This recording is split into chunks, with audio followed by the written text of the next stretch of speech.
അനുഗ്രഹത്തിൻ അധിപതിയെ അനന്തകൃപാ പെരും നദിയെ അനുഗ്രഹത്തിൻ അധിപതിയെ അനന്തകൃപാ പെരും നദിയെ അനുദിനം നിൻ പദം ഗതിയെ അടിയാനു നിൻ കൃപമതിയെ അനുദിനം നിൻ പദം ഗതിയെ അടിയാനു നിൻ കൃപമതിയെ അനുഗ്രഹത്തിൻ അധിപതിയെ അനന്തകൃപാ പെരും നദിയെ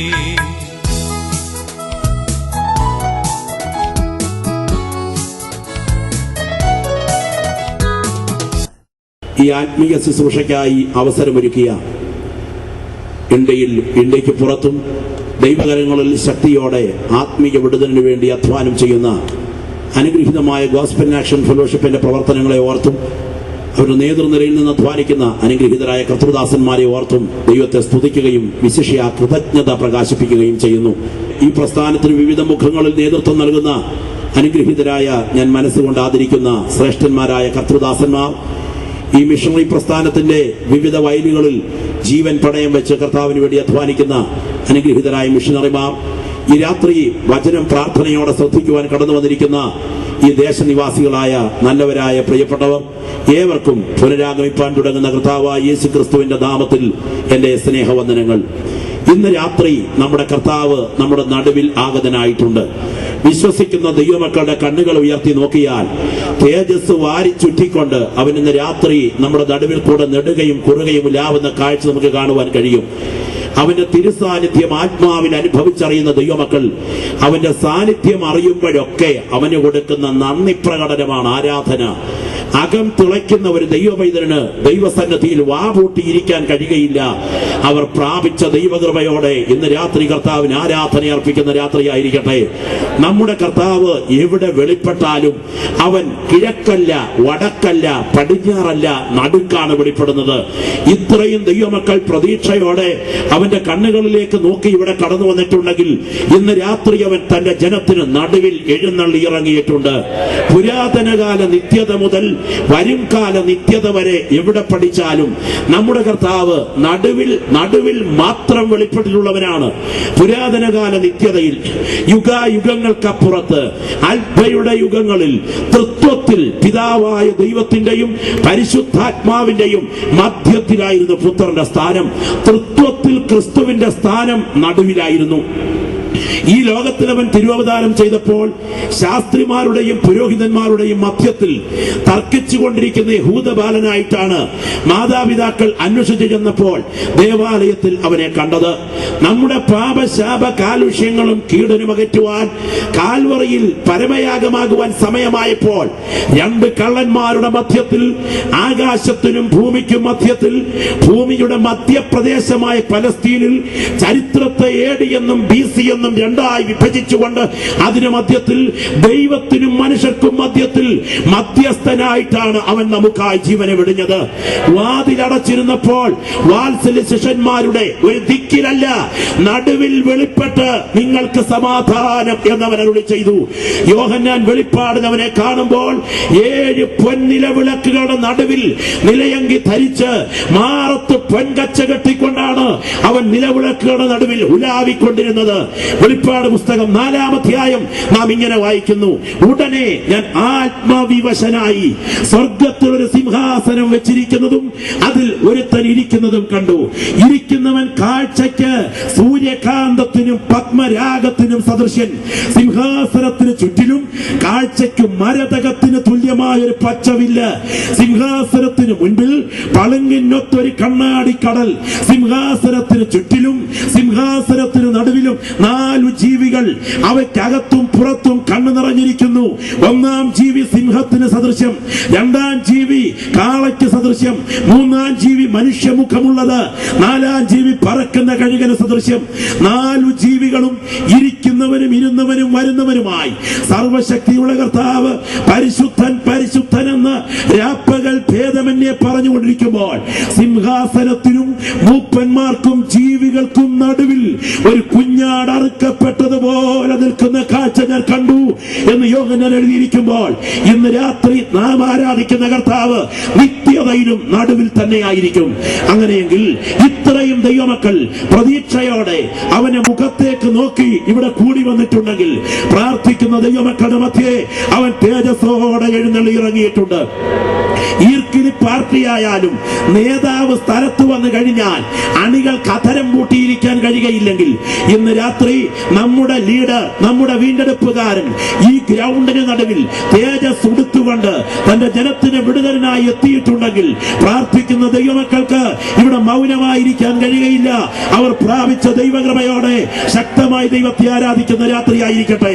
ഇവിടെ ഇന്ന് രാത്രി ഒരു യുദ്ധം നടക്കുന്ന രാത്രിയാണ്.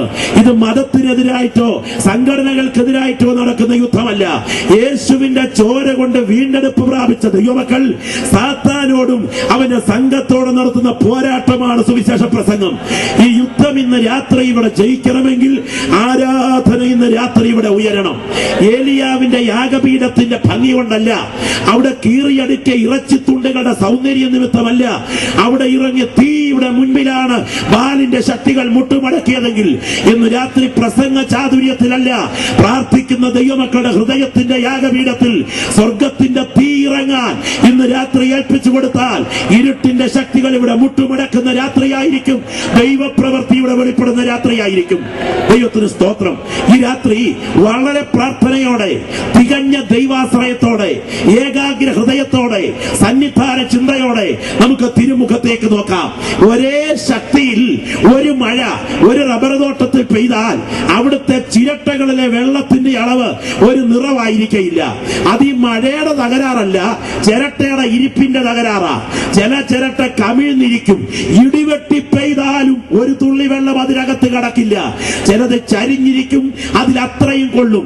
ചിലത് നെവരെ ഇരിക്കും, അതിൽ തുളുമ്പിക്കൊള്ളും. ഇന്ന് രാത്രി നിങ്ങളുടെ ശരീരം എങ്ങനെ ഇരിക്കുന്നു എന്നെനിക്ക് വിഷയമല്ല. നിങ്ങളുടെ ഹൃദയം ദൈവസന്നിധാനത്തെങ്കിൽ ഈ രാത്രി നീ തുറന്നു വെച്ചാൽ സ്വർഗത്തിലെ അനുഗ്രഹങ്ങളുടെ കലവറ തുറന്ന് നിന്നെ നിറയ്ക്കാൻ ആത്മശ്രാപകന് രാത്രി ഈ ഗ്രൗണ്ടിൽ തന്നെ ജനത്തിനായി എത്തിയിട്ടുണ്ട്. ഞാനും നിങ്ങളും മരണാനന്തരം എവിടേക്ക് നീങ്ങുന്നു? ഞാനും നിങ്ങളും നൂറ്റാണ്ടുകൾ നിൽക്കുന്ന കരിവേലകങ്ങളല്ല, നിമിഷം കൊണ്ട് വാടി വീഴുന്ന പുൽത്തണ്ടിലെ പുഷ്പക്കൊടികൾ മാത്രമാണ്. നാം ഒരു ജൈവരാസരൂപമല്ല, നാം ഒരു ഇരുകാലി മൃഗമല്ല, നാം പ്രകൃതിയിലെ കേവലം ചിന്തിക്കുന്ന ജന്തുവല്ല, നാം 6 അടി മണ്ണിൽ നീറിയൊടുങ്ങുന്ന ഒരു രാഷ്ട്രീയ ജന്തുവല്ല. വാളുകൊണ്ട് മുറിക്കുവാൻ കഴിയാത്ത, ജലത്താൽ ആർദ്രമാക്കുവാൻ കഴിയാത്ത, തീയാൽ ദഹിപ്പിക്കുവാൻ കഴിയാത്ത അവിനാശിയായ ആത്മാവിന്റെ കുടിയിരിപ്പ് സങ്കേതങ്ങളാണ് ഇന്ന് രാത്രി എന്നെ കേൾക്കുന്ന ഓരോ വ്യക്തികളും. ചത്താൽ പിന്നെ തല തെക്കോ വടക്കോ, എങ്ങോട്ടിരുന്നാൽ എന്താ ഉപദേശി എന്ന് ചോദിക്കുന്ന ആളുകളുണ്ട്. മേരി ജോൺ തോട്ടം ഇങ്ങനെ കുത്തിക്കുറിച്ചില്ലേ? സമർത്ഥനായ സീസറും പ്രസിദ്ധനായ ഹോമറും സമത്വമറ്റ സോളമൻ തുടങ്ങിയുള്ള വിജ്ഞരും അമർന്നു പോയി കാലചക്ര തിരിവിൽ. ഒരിക്കൽ ഈ ജഗത്തെയും ജഡത്തെയും തിരിഞ്ഞു നാം തിരിക്കണം, വിസമ്മതങ്ങൾ ഒന്നുമേ ഫലപ്പെടാ. തിരിച്ചു പിന്നെ വന്നിടാത്ത യാത്രയാണിതാകയാൽ കരത്തിലുള്ളതൊക്കെ നാം അതിർത്തിയിൽ ത്യജിക്കണം എന്ന് സാധു കൊച്ചുകുഞ്ഞു ഉപദേശി ഇങ്ങനെ കുത്തിക്കുറിച്ചു. വണ്ണം പെരുത്താലും മണ്ണിനിരയാകും, കണ്ണിന്റെ ഭംഗിയും മായ കൊട്ടാരമായാലും വിട്ടേ മതിയാകൂ, കോട്ടയ്ക്കകത്തേക്കും മൃത്യു ചെല്ലും. അതെ, മനുഷ്യൻ മരണാനന്തരം എവിടേക്ക് നീങ്ങുന്നു? മരണാനന്തരം ആസ്തിക്യമില്ല എന്ന് പറയുന്ന ഒരുപറ്റം ആളുകൾ, നിരീശ്വരവാദികൾ, ചർവാകന്മാർ, നിരീശ്വരവാദികൾ എന്ന് പറയുന്ന യുക്തിബോധമില്ലാത്ത യുക്തിവാദികൾ, അവർ ഒരുപറ്റം ആളുകൾ ഇവിടെയുണ്ട്. മരണാനന്തരം ആസ്തിക്യമുണ്ട് എന്ന് പഠിപ്പിക്കുന്നവരാണല്ലോ ഏറിയ പങ്കു മതങ്ങളും. എന്നാൽ പല വിശ്വാസങ്ങൾ വെച്ച് പുലർത്തുന്നു. മരണാനന്തരം ഒരുപറ്റം ആളുകൾ മരിച്ചു കഴിഞ്ഞാൽ പിന്നെ പട്ടിയായും പൂച്ചയായും എരുമയായും എലിയായും പുലിയായും ഒക്കെ തങ്ങൾ ചെയ്ത സൽകൃത്യ ദുഷ്കൃത്യങ്ങൾക്കനുസരിച്ച് മനുഷ്യൻ പുനർജന്മം പ്രാപിക്കുന്നു എന്നൊരു കൂട്ടർ പഠിപ്പിക്കുന്നു. മറ്റൊരു കൂട്ടം ആളുകൾ മനുഷ്യൻ മരണാനന്തരം ആസ്തിക്യരഹിതമായി ഈ മണ്ണിൽ അസ്തമിക്കുന്നു എന്ന് പഠിപ്പിക്കുന്നു. എന്നാൽ ഇന്ന് രാത്രി മരണാനന്തരം പുനർജന്മം എന്ന് പഠിപ്പിക്കലല്ല, മരണാനന്തരം ആസ്തിക്യമില്ല എന്ന് പഠിപ്പിക്കലല്ല, മരണാനന്തരം പുനരുത്ഥാനം എന്ന് പഠിപ്പിക്കലാണ് ഞങ്ങൾ വചനത്താൽ ഉയർത്തിക്കാട്ടുന്നത് മരണാനന്തരം ജീവികൾക്കും മരിച്ചവർക്കും ന്യായവിസ്താരം നടത്താൻ ദൈവത്താൽ നിയമിക്കപ്പെട്ട ഒരു ജഡ്ജിയെ ഞാൻ നിങ്ങളും അഭിമുഖീകരിക്കേണ്ടി വരും. ദുഷ്ടനായാലും ശിഷ്ടനായാലും പണ്ഡിതനായാലും പാമരനായാലും ജ്ഞാനിയായാലും അജ്ഞാനിയായാലും കുചേലനായാലും കുബേരനായാലും ബൈബിൾ വിശദീകരണ പ്രകാരം അതെ മനുഷ്യൻ ഒരു വ്യക്തമായ കോടതിയെ അഭിമുഖീകരിക്കേണ്ടി വരും. എന്റെ വാത്സല്യ സഹോദരങ്ങളെ, ഈ രാത്രി വളരെ പ്രാർത്ഥനയോടെ തികഞ്ഞ ദൈവാശ്രയത്തോടെ നിങ്ങളുടെ ശ്രദ്ധയെ തിരുവഴുത്തിലേക്ക്, ദൈവിക കോടതി എന്ന വിഷയത്തിലേക്ക് സഹർഷം സ്വാഗതം ചെയ്യുകയാണ്. നമുക്ക് തിരുവഴുത്തിലേക്ക് നമ്മുടെ ശ്രദ്ധയെ കേന്ദ്രീകരിക്കാം. ദാനിയേൽ പ്രവചനം 7-ാം അധ്യായം 9-10 വാക്യങ്ങളും വെളിപ്പാട് പുസ്തകം 20-ാം അധ്യായം അതിന്റെ 11-12 വാക്യങ്ങളും 2 വാക്യങ്ങൾ ദയവായി വായിച്ച് സഹായിക്കാം. ഞാൻ നോക്കിക്കൊണ്ടിരിക്കെ അവർ ന്യായാസനങ്ങളെ വെച്ചു. വയോധികനായ ഒരുത്തനിരുന്നു. അവന്റെ വസ്ത്രം ഹിമം പോലെ വെളുത്തതും അവന്റെ തലമുടി നിർമ്മലമായ ആട്ടുരോമം പോലെയും അവന്റെ സിംഹാസനം അഗ്നിജ്വാലയും അവന്റെ രഥചക്രങ്ങൾ കത്തുന്ന തീയുമായിരുന്നു. ഒരു അഗ്നിനദി അവന്റെ മുമ്പിൽ നിന്ന് പുറപ്പെട്ടൊഴുകി 1000 പേർ അവനെ ശുശ്രൂഷ ചെയ്തു. 1000 പേർ അവനെ ശുശ്രൂഷ ചെയ്തു. 10,000 പേർ അവന് മുൻപാകെ നിന്നു. ന്യായവിസ്താര സഭയിരുന്നു. പുസ്തകങ്ങൾ തുറന്നു. വെളിപ്പാട് പുസ്തകം 20-ാം അധ്യായം 11-12 വാക്യങ്ങൾ കൂടെ. ഞാൻ വലിയൊരു വെള്ള സിംഹാസനവും അതിലൊരുത്തൻ ഇരിക്കുന്നതും കണ്ടു. അവന്റെ സന്നിധിയിൽ നിന്ന് ഭൂമിയും ആകാശവും ഓടിപ്പോയി. അവയെ പിന്നെ കണ്ടില്ല. മരിച്ചവർ ആബാലവൃദ്ധം സിംഹാസനത്തിന് മുൻപാകെ നിൽക്കുന്നതും കണ്ടു. പുസ്തകങ്ങൾ തുറന്നു. മതിയല്ലോ. വളരെ പ്രാർത്ഥനയോടെ തികഞ്ഞ ദൈവാശ്രയത്തോടെ ഇന്ന് രാത്രി നമുക്ക് ദൈവസന്നിധാനത്തിലായിരിക്കാം. ഈ രാത്രി പ്രത്യാശയുള്ള ദൈവമക്കൾ കരമുയർത്തി കർത്താവിന് സ്തോത്രം ചെയ്യട്ടെ. മരിച്ചു മൺമറഞ്ഞ ഒരുത്തന്റെ ശവകുടീരത്തിന് മുൻപിലല്ല വീണ്ടെടുപ്പ് പ്രാപിച്ച ദൈവമക്കൾ ഈ രാത്രി ഇരിക്കുന്നത്. മരണത്തെ ജയിച്ചുയർത്തെഴുന്നേറ്റ കർത്താവിനെ ആത്മാവിൽ കണ്ടുകൊണ്ട് ജയഘോഷം അർപ്പിച്ചുകൊണ്ടാണ് ഈ രാത്രിയിൽ കൃപ പ്രാപിച്ച ദൈവമക്കൾ ദൈവസന്നിധാനത്തിൽ ഈ രാത്രികാലമായിരിക്കുന്നത്. BC 606 മുതൽ ലോക ചരിത്രത്തിന്റെ രാഷ്ട്രീയ നാടകവേദിയിൽ ഉദിച്ചുയർന്ന് അസ്തമിച്ചു പോകേണ്ട ലോക സാമ്രാജ്യങ്ങളുടെ ഉദയാസ്തമനങ്ങളെ വെള്ളിത്തിരയിൽ ചിത്രങ്ങൾ എന്നതുപോലെ, നാടകവേദിയിൽ നടനരംഗങ്ങൾ എന്നതുപോലെ ആത്മാവിൽ കണ്ടെഴുതിയ ദാനിയേൽ പ്രവാചകൻ രചിച്ച 12 അധ്യായങ്ങളുള്ള എത്ര കുഴിച്ചാലും പ്രവചനത്തിന്റെ ഖനിതീരാത്ത അതിവിശിഷ്ട പ്രവചന ഖനിഗർഭമായ ദാനിയേൽ പ്രവചനം 7-ാം അധ്യായത്തിൽ നിന്നുമാണ് ഇന്ന് രാത്രിയിൽ പ്രാരംഭമായ ഒരു വേദഭാഗം നിങ്ങൾ വായിച്ചു കേട്ടത്. BC 555-ാം ആണ്ട് ബെൽസസർ രാജാവിന്റെ കൊട്ടാരത്തിലെ കോട്ടകൊത്തളങ്ങളിൽ അവൻ അധികാരത്തോടെ ഭരണം നടത്തുമ്പോൾ ദൈവത്തിന്റെ ദാസൻ ദാനിയേൽ പ്രവാചകൻ അതേ മഹാസമുദ്രത്തിനകത്തു നിന്ന് ഇരമ്പിമറിയുന്ന ആ സമുദ്രത്തിന്റെ കലക്കലുകൾക്കകത്തു നിന്ന് ദംഷ്ട്രശേഷിയോടെ പുപുക്ഷുക്കളായി കയറി വരുന്ന 4 വന്യമൃഗങ്ങളെ കാണുകയാണ്. ഒന്നാമത്തെ മൃഗം സിംഹത്തിന് സദൃശ്യം, രണ്ടാമത്തെ മൃഗം കരടിക്ക് സദൃശ്യം, മൂന്നാമത്തെ മൃഗം പുള്ളിപ്പുലിക്ക് സദൃശ്യം, 4-ാമത്തെ മൃഗം ഘോരവും ഭയങ്കരവുമായത്. അങ്ങനെ മണ്ണിലുദിച്ച് മണ്ണിൽ അസ്തമിക്കുവാൻ തുടങ്ങുന്ന ലോകരാഷ്ട്രങ്ങളുടെ ഉദയാസ്തമനങ്ങളെ അവൻ നോക്കിക്കൊണ്ടിരിക്കെ അവന്റെ കണ്ണുകൾ ആകാശത്തിലേക്ക് ഉയർന്നു, സ്വർഗമണ്ഡലങ്ങളേക്ക് ഉയർന്നു. അവൻ എഴുതുകയാണ്, ഞാൻ നോക്കിക്കൊണ്ടിരിക്കെ അവർ ന്യായാസനങ്ങളെ വെച്ചു. വയോധികനായ ഒരുത്തനിരുന്നു. അവന്റെ വസ്ത്രം ഹിമം പോലെ വെളുത്തതും അവന്റെ തലമുടി നിർമ്മലമായ ആട്ടുരോമം പോലെയും ആയിരുന്നു. ഒരഗ്നി നദി അവന്റെ മുൻപിൽ നിന്ന് പുറപ്പെട്ടൊഴുകി. 1000 പേർ അവന് ശുശ്രൂഷ ചെയ്തു. 10,000 പേർ അവന് മുൻപാകെ നിന്നു. ന്യായവിസ്താര സഭയിരുന്നു. പുസ്തകങ്ങൾ തുറന്നു. ഇവിടെ കോടതി ഉണ്ടെങ്കിൽ ഉയരത്തിൽ കോടതിയുണ്ട്. ഇവിടെ ഫുൾ ബെഞ്ച് ഉണ്ടെങ്കിൽ ഉയരത്തിൽ ഫുൾ ബെഞ്ച് ഉണ്ട്. ഇവിടെ വിധി വിസ്താരമുണ്ടെങ്കിൽ ഉയരത്തിൽ വിധി വിസ്താരമുണ്ട്. ഇവിടെ ജഡ്ജി ഉണ്ടെങ്കിൽ ഉയരത്തിൽ ജഡ്ജിയുണ്ട്. ഇവിടെ നിയമഗ്രന്ഥങ്ങൾ ഉണ്ടെങ്കിൽ ഉയരത്തിൽ നിയമഗ്രന്ഥങ്ങളുണ്ട്. ഇവിടെ പ്രതിക്കൂടുണ്ടെങ്കിൽ ഉയരത്തിൽ പ്രതിക്കൂടുണ്ട്. ഇവിടെ സാക്ഷിക്കൂടുണ്ടെങ്കിൽ ഉയരത്തിൽ സാക്ഷിക്കൂടുണ്ട്. ഇവിടെ തൊണ്ടി സാധനങ്ങൾ ഉണ്ടെങ്കിൽ ഉയരത്തിൽ തൊണ്ടി സാധനങ്ങളുണ്ട്. ഇവിടെ വിസ്താരമുണ്ടെങ്കിൽ ഉയരത്തിൽ വിസ്താരമുണ്ട്. ഇവിടെ വക്കീലുണ്ടെങ്കിൽ ഉയരത്തിൽ വക്കീലില്ല. നിയമത്തിന്റെ കള്ളം ചേർത്ത് വെള്ളം ചേർത്ത് തട്ടിപ്പും വെട്ടിപ്പും വളപ്പും വഞ്ചനയും വക്രതയും പൂഴ്ത്തിവയ്പും നടത്തിയാലും ഏത് കക്ഷിക്ക് വേണ്ടിയും വീറോടെ വാദിക്കാൻ, കാശ് വാങ്ങി വാദിക്കാൻ ഇവിടെ വക്കീലന്മാരുള്ളപ്പോൾ സ്വർഗത്തിന്റെ ജുഡീഷ്യറിക്ക് മുൻപിൽ, ദൈവത്തിന്റെ നീതിന്യായ കോടതിക്ക് മുൻപിൽ സുഹൃത്തേ, നീയും ഞാനും നിൽക്കേണ്ടി വരുമ്പോൾ നിനക്ക് വേണ്ടി വാദിക്കാൻ അവിടെ ഒരു വക്കീലുണ്ടായിരിക്കയില്ല.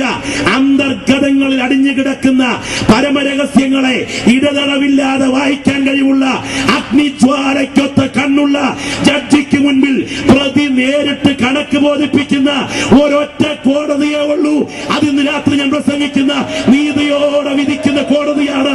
ഈ രാത്രിയും സജീവവും പരിശുദ്ധവുമായ ഉയരത്തിലുണ്ട്.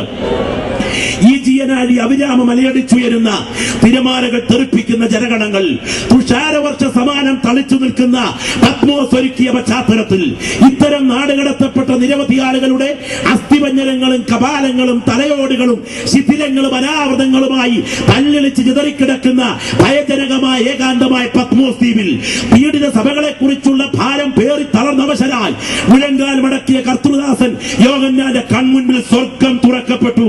ലോകം അടച്ചാൽ തുറക്കാൻ കഴിവുള്ള, ഇവിടെ എതിർത്താൽ എതിരേൽക്കാൻ കഴിവുള്ള, ഇവിടെ ഒറ്റപ്പെടുത്തിയാൽ ഏറ്റെടുക്കാൻ കഴിവുള്ള, ഇവിടെ കഥകളച്ച് പുറത്താക്കിയാൽ സ്വർഗം തുറന്ന് അകത്താക്കാൻ കഴിവുള്ളവൻ ജീവൻ പ്രാപിച്ച ദൈവവൈതലേ, നിന്റെ തലയ്ക്കുമിതയുണ്ട്.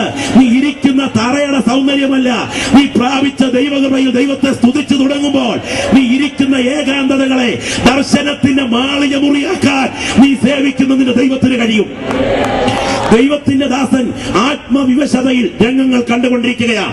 1-ാം അധ്യായം ദൈവപുത്രന്റെ ആളത്വത്തിന്റെ വെളിപ്പാട്, 2-ാം അധ്യായം 3-ാം അധ്യായം എഫേസുസ്, സ്മുർന്ന, പെർഗമോസ്, തുയത്തൈര, സർദീസ്, ഫിലദൽഫിയ, ലവോദിക്യ, ഈ 7 സഭകളുടെ വെളിപ്പാട്, 4-ാം അധ്യായം സ്വർഗീയ സദസ്സിന്റെ വെളിപ്പാട്, 5-ാം അധ്യായം ഒരു മുദ്രിത ഗ്രന്ഥത്തിന്റെ വെളിപ്പാട്, 6-ാം അധ്യായം ഒരു മുദ്രാഭേദന സംഭവങ്ങളുടെ വെളിപ്പാട്, 7-ാം അധ്യായം അതോടുകൂടെ അതേ മുദ്രിത ഗണത്തെ മാറ്റി നിൽക്കുന്ന വെളിപ്പാട്, 8-ാം അധ്യായം ക്രോധ കാഹളങ്ങൾ ഊതുവാൻ കയ്യിൽ കാഹളങ്ങളുമായി കാത്തു നിൽക്കുന്ന ദൂതന്മാരുടെ വെളിപ്പാട്, അതെ 9-ാം അധ്യായം അധോലോക ജീവികളുടെ രംഗപ്രവേശനത്തിന്റെ വെളിപ്പാട്, 10-ാം അധ്യായം അതെ മഹാദൂതൻ മേഘമുടുത്ത് ആകാശവില്ല് തലയിൽ ധരിച്ച് തീത്തൂണ് പോലെയുള്ള പാദങ്ങളോടെ പ്രപഞ്ച ശക്തികളെ നിയന്ത്രിക്കുന്ന ഒരു മഹാദൂതന്റെ വെളിപ്പാട്, 11-ാം അധ്യായം പലസ്തീനായിൽ കൊല്ലപ്പെടുന്ന 2 സാക്ഷികളുടെ വെളിപ്പാട്, 12-ാം അധ്യായം ഒരു പൈശാചിക മൂർത്തിയുടെ വെളിപ്പാട്.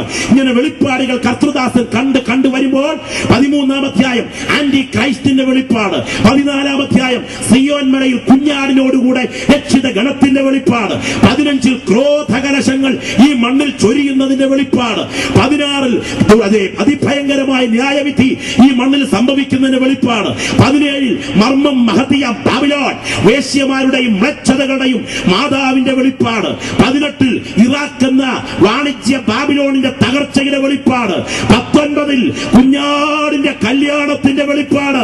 ഇങ്ങനെ വെളിപ്പാടുകൾ ആത്മാവിൽ കാണുമ്പോൾ 20-ാം അധ്യായത്തിൽ അന്ത്യന്യായവിധിയുടെ വെളിപ്പാട്, 21-ാം അധ്യായത്തിൽ പുത്തനാം യെരൂശലേമിന്റെ വെളിപ്പാട്, 22-ാം അധ്യായത്തിൽ ഭാവികാല നിത്യതയുടെ വെളിപ്പാട് അവൻ കാണുകയാണ്.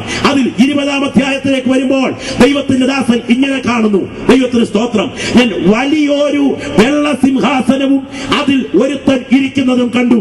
അവന്റെ സന്നദ്ധിയിൽ നിന്ന് ആകാശവും ഭൂമിയും ഓടിപ്പോയി, അവയെ പിന്നെ കണ്ടില്ല. മരിച്ചവർ ആബാലവൃദ്ധം സിംഹാസനത്തിനു മുൻപിൽ നിൽക്കുന്നതും കണ്ടു. പുസ്തകങ്ങൾ തുറന്നു, ജീവന്റെ പുസ്തകമെന്ന മറ്റൊരു പുസ്തകവും തുറന്നു. അങ്ങനെയെങ്കിൽ ഇന്ന് രാത്രി ദൈവത്തിന്റെ ഓമന പുത്രൻ യേശുവിന്റെ രക്തം, ആ പുത്രന്റെ രക്തത്താൽ വിടുതൽ പ്രാപിച്ച എത്ര ദൈവമക്കൾ വിശ്വസിക്കുന്നു? നീതിയോടെ ന്യായം വിധിക്കുന്ന ഒരു ദൈവം ഉയരത്തിൽ സിംഹാസനത്തിൽ ഉണ്ടെന്ന്. സിംഹം അധികം ആസനം സമം സിംഹാസനം. ഇതാണ് മലയാള പദച്ഛേദനത്തിൽ സിംഹാസനത്തിന്റെ വിഭജനാർത്ഥം.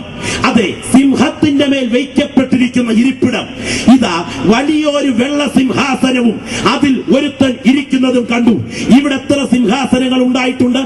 ഏകാധിപത്യത്തിൽ അധിഷ്ഠിതമായ നെബൂഖദ്നേസറിന്റെ സിംഹാസനം ഇന്നെവിടെ? ഉരുക്കു പല്ലുകൊണ്ട് ഉലകം ചവച്ചരച്ച റോമൻ ഭരണാധികാരികളുടെ സിംഹാസനങ്ങൾ ഇന്നെവിടെ? മഹാസമുദ്രത്തിന് നേരെ പടവാൾ വീശിക്കൊണ്ട് നീ വൻകരയായിരുന്നെങ്കിൽ ഞാൻ നിന്നെ വെട്ടിപ്പിടിക്കുമായിരുന്നുവെന്ന് വിമ്പിളക്കിയ ഗ്രീസിലെ അലക്സാണ്ടറിന്റെ സിംഹാസനം ഇന്നെവിടെ? 208 വർഷം മാംസം കടിച്ചുകീറി രക്തം കുടിച്ചൂറ്റിയ മേദ്യൻ ശക്തികളുടെ, പാർസ്യൻ ശക്തികളുടെ സിംഹാസനങ്ങൾ ഇന്നെവിടെ? സൂര്യനസ്തമിക്കാത്ത ബ്രിട്ടീഷ് സാമ്രാജ്യമേ, നിന്റെ സിംഹാസനവും ചെങ്കോലും കിരീടവും ഇന്നെവിടെ? 7 പതിറ്റാണ്ടുകൾ കമ്മ്യൂണിസത്തിന്റെ ഇരുമ്പുമായി ഉയർത്തിയ കമ്മ്യൂണിസ്റ്റ് റഷ്യയുടെ ഉരുക്കാധിപത്യത്തിന്റെ കസേരയും ചെങ്കോലും എവിടെ പോയി? ഈ രാത്രി ചിന്തിക്കൂ.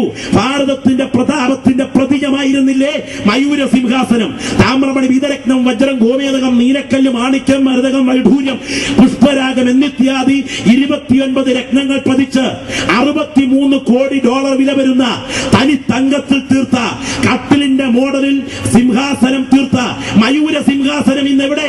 ഭാരതത്തിൽ ആയിരുന്നു അതൊരിക്കൽ. ഇന്ന് ഇറാനിലെ ജയിലറയ്ക്കകത്ത് ഇലക്ട്രിക് അലാറം പിടിപ്പിച്ചു വെച്ചിട്ടുണ്ട്. ഒടുവിലത്തെ ഷാ ഇരുന്ന് ഭരിച്ചു മരിച്ചതിന് ശേഷം ഇരിക്കാൻ ആളില്ലാതെ അത് കണ്ണാടിക്കൂട്ടിൽ വെച്ചിരിക്കുകയാണ്. ഇരുന്നവനൊക്കെ എന്തിയെ? ചത്തുപോയി. നാട് നീങ്ങി, 6 അടി മണ്ണിൽ നീറിയൊടുങ്ങി.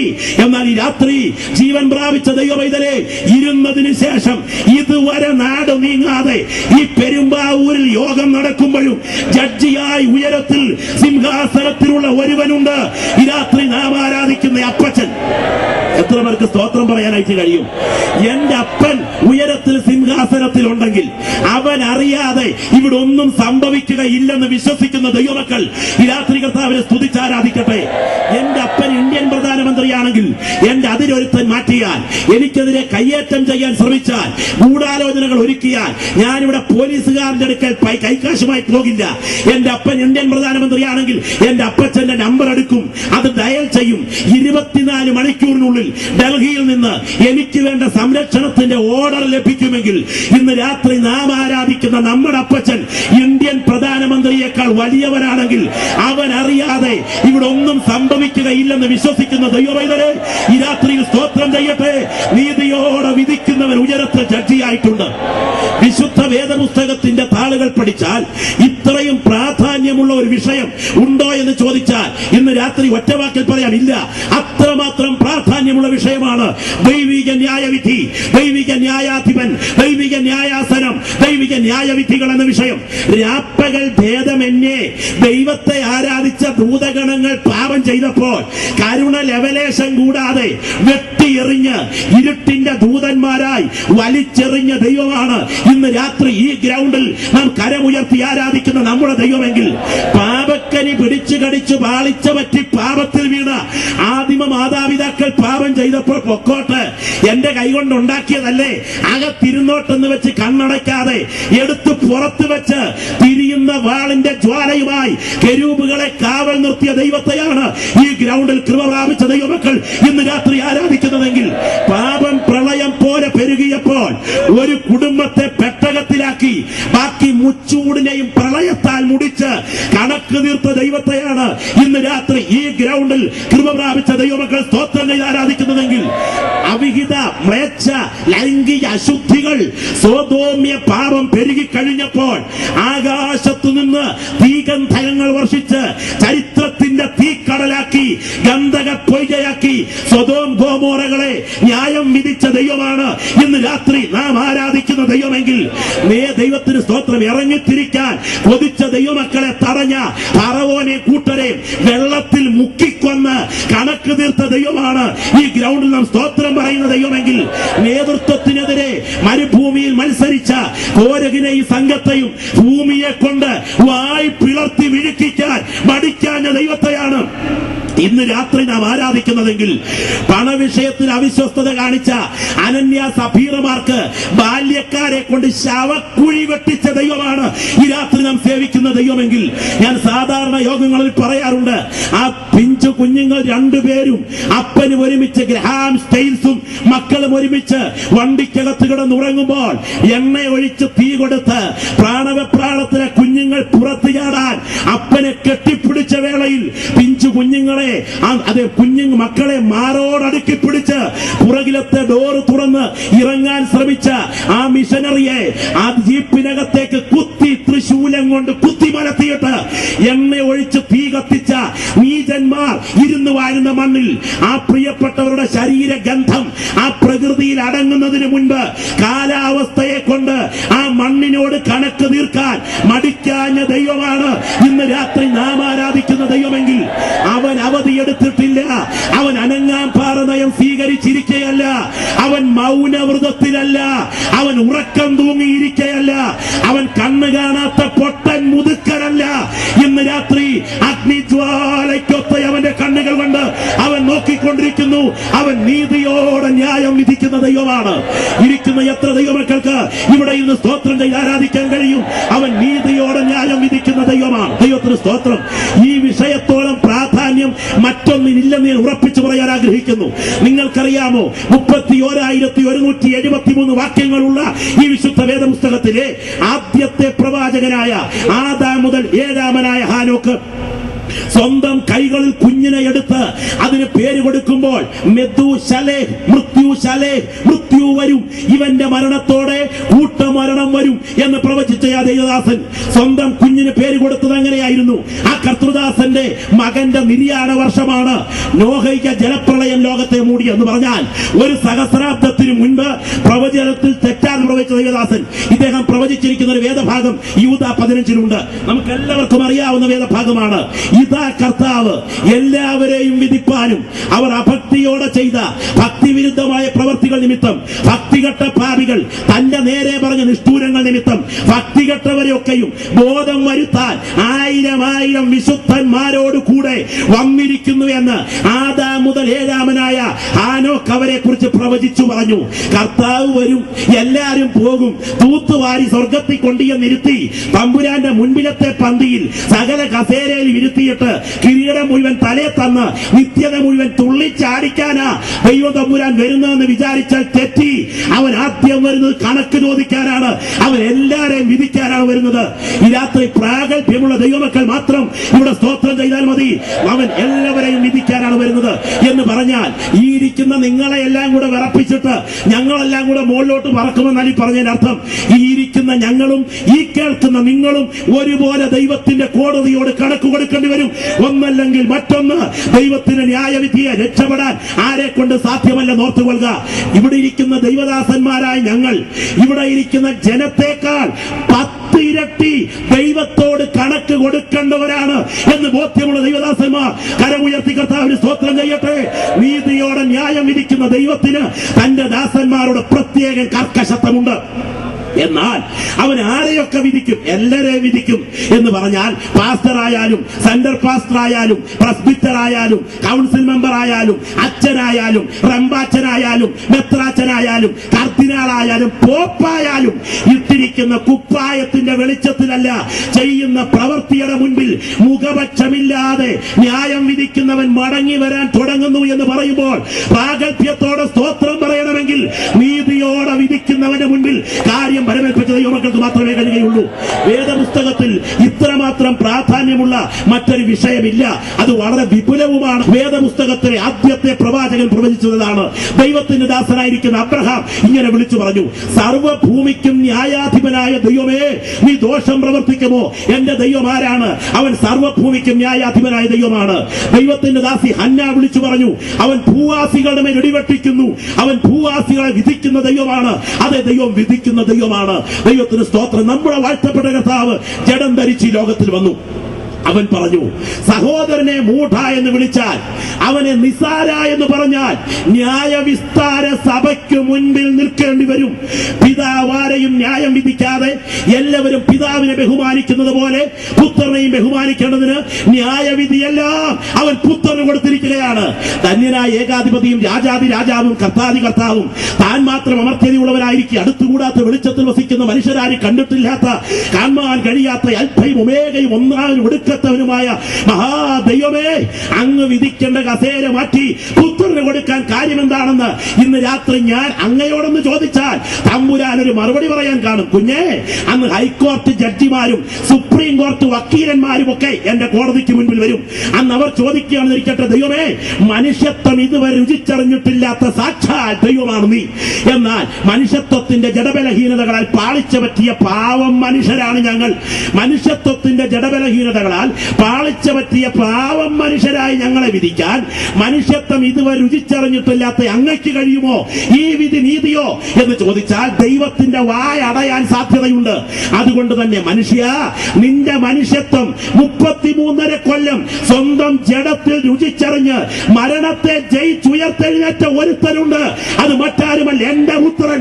അവർ ഞാൻ ജഡ്ജിയായി ഇരുത്താൻ തുടങ്ങുകയാണ്.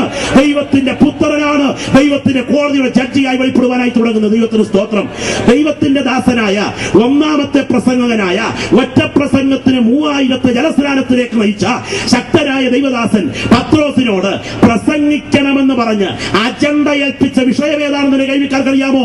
തന്റെ ദാസൻ ഇങ്ങനെ പറയുന്നു: ജീവികൾക്കും മരിച്ചവർക്കും ന്യായവിസ്താരം നടത്താൻ ദൈവത്താൽ നിയമിക്കപ്പെട്ടവൻ ഇവൻ തന്നെയെന്ന് പ്രസംഗിച്ച് സാക്ഷീകരിക്കേണ്ടതിന് അവൻ ഞങ്ങളോട് കൽപ്പിച്ചു.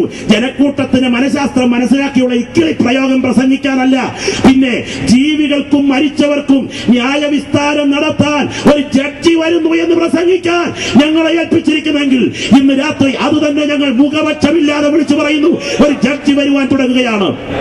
ആർക്കൊക്കെ ന്യായവിധിയുണ്ട്? ജീവികൾക്കും മരിച്ചവർക്കും എന്ന് പറഞ്ഞാൽ ജീവികൾ എന്ന് പറഞ്ഞാൽ നാൽക്കാലി എന്നല്ല അർത്ഥം, ഇഴജാതി എന്നുമല്ല. ജീവിച്ചിരിക്കുന്നവർക്കും മരിച്ചവർക്കും ന്യായവിധിയുണ്ട്.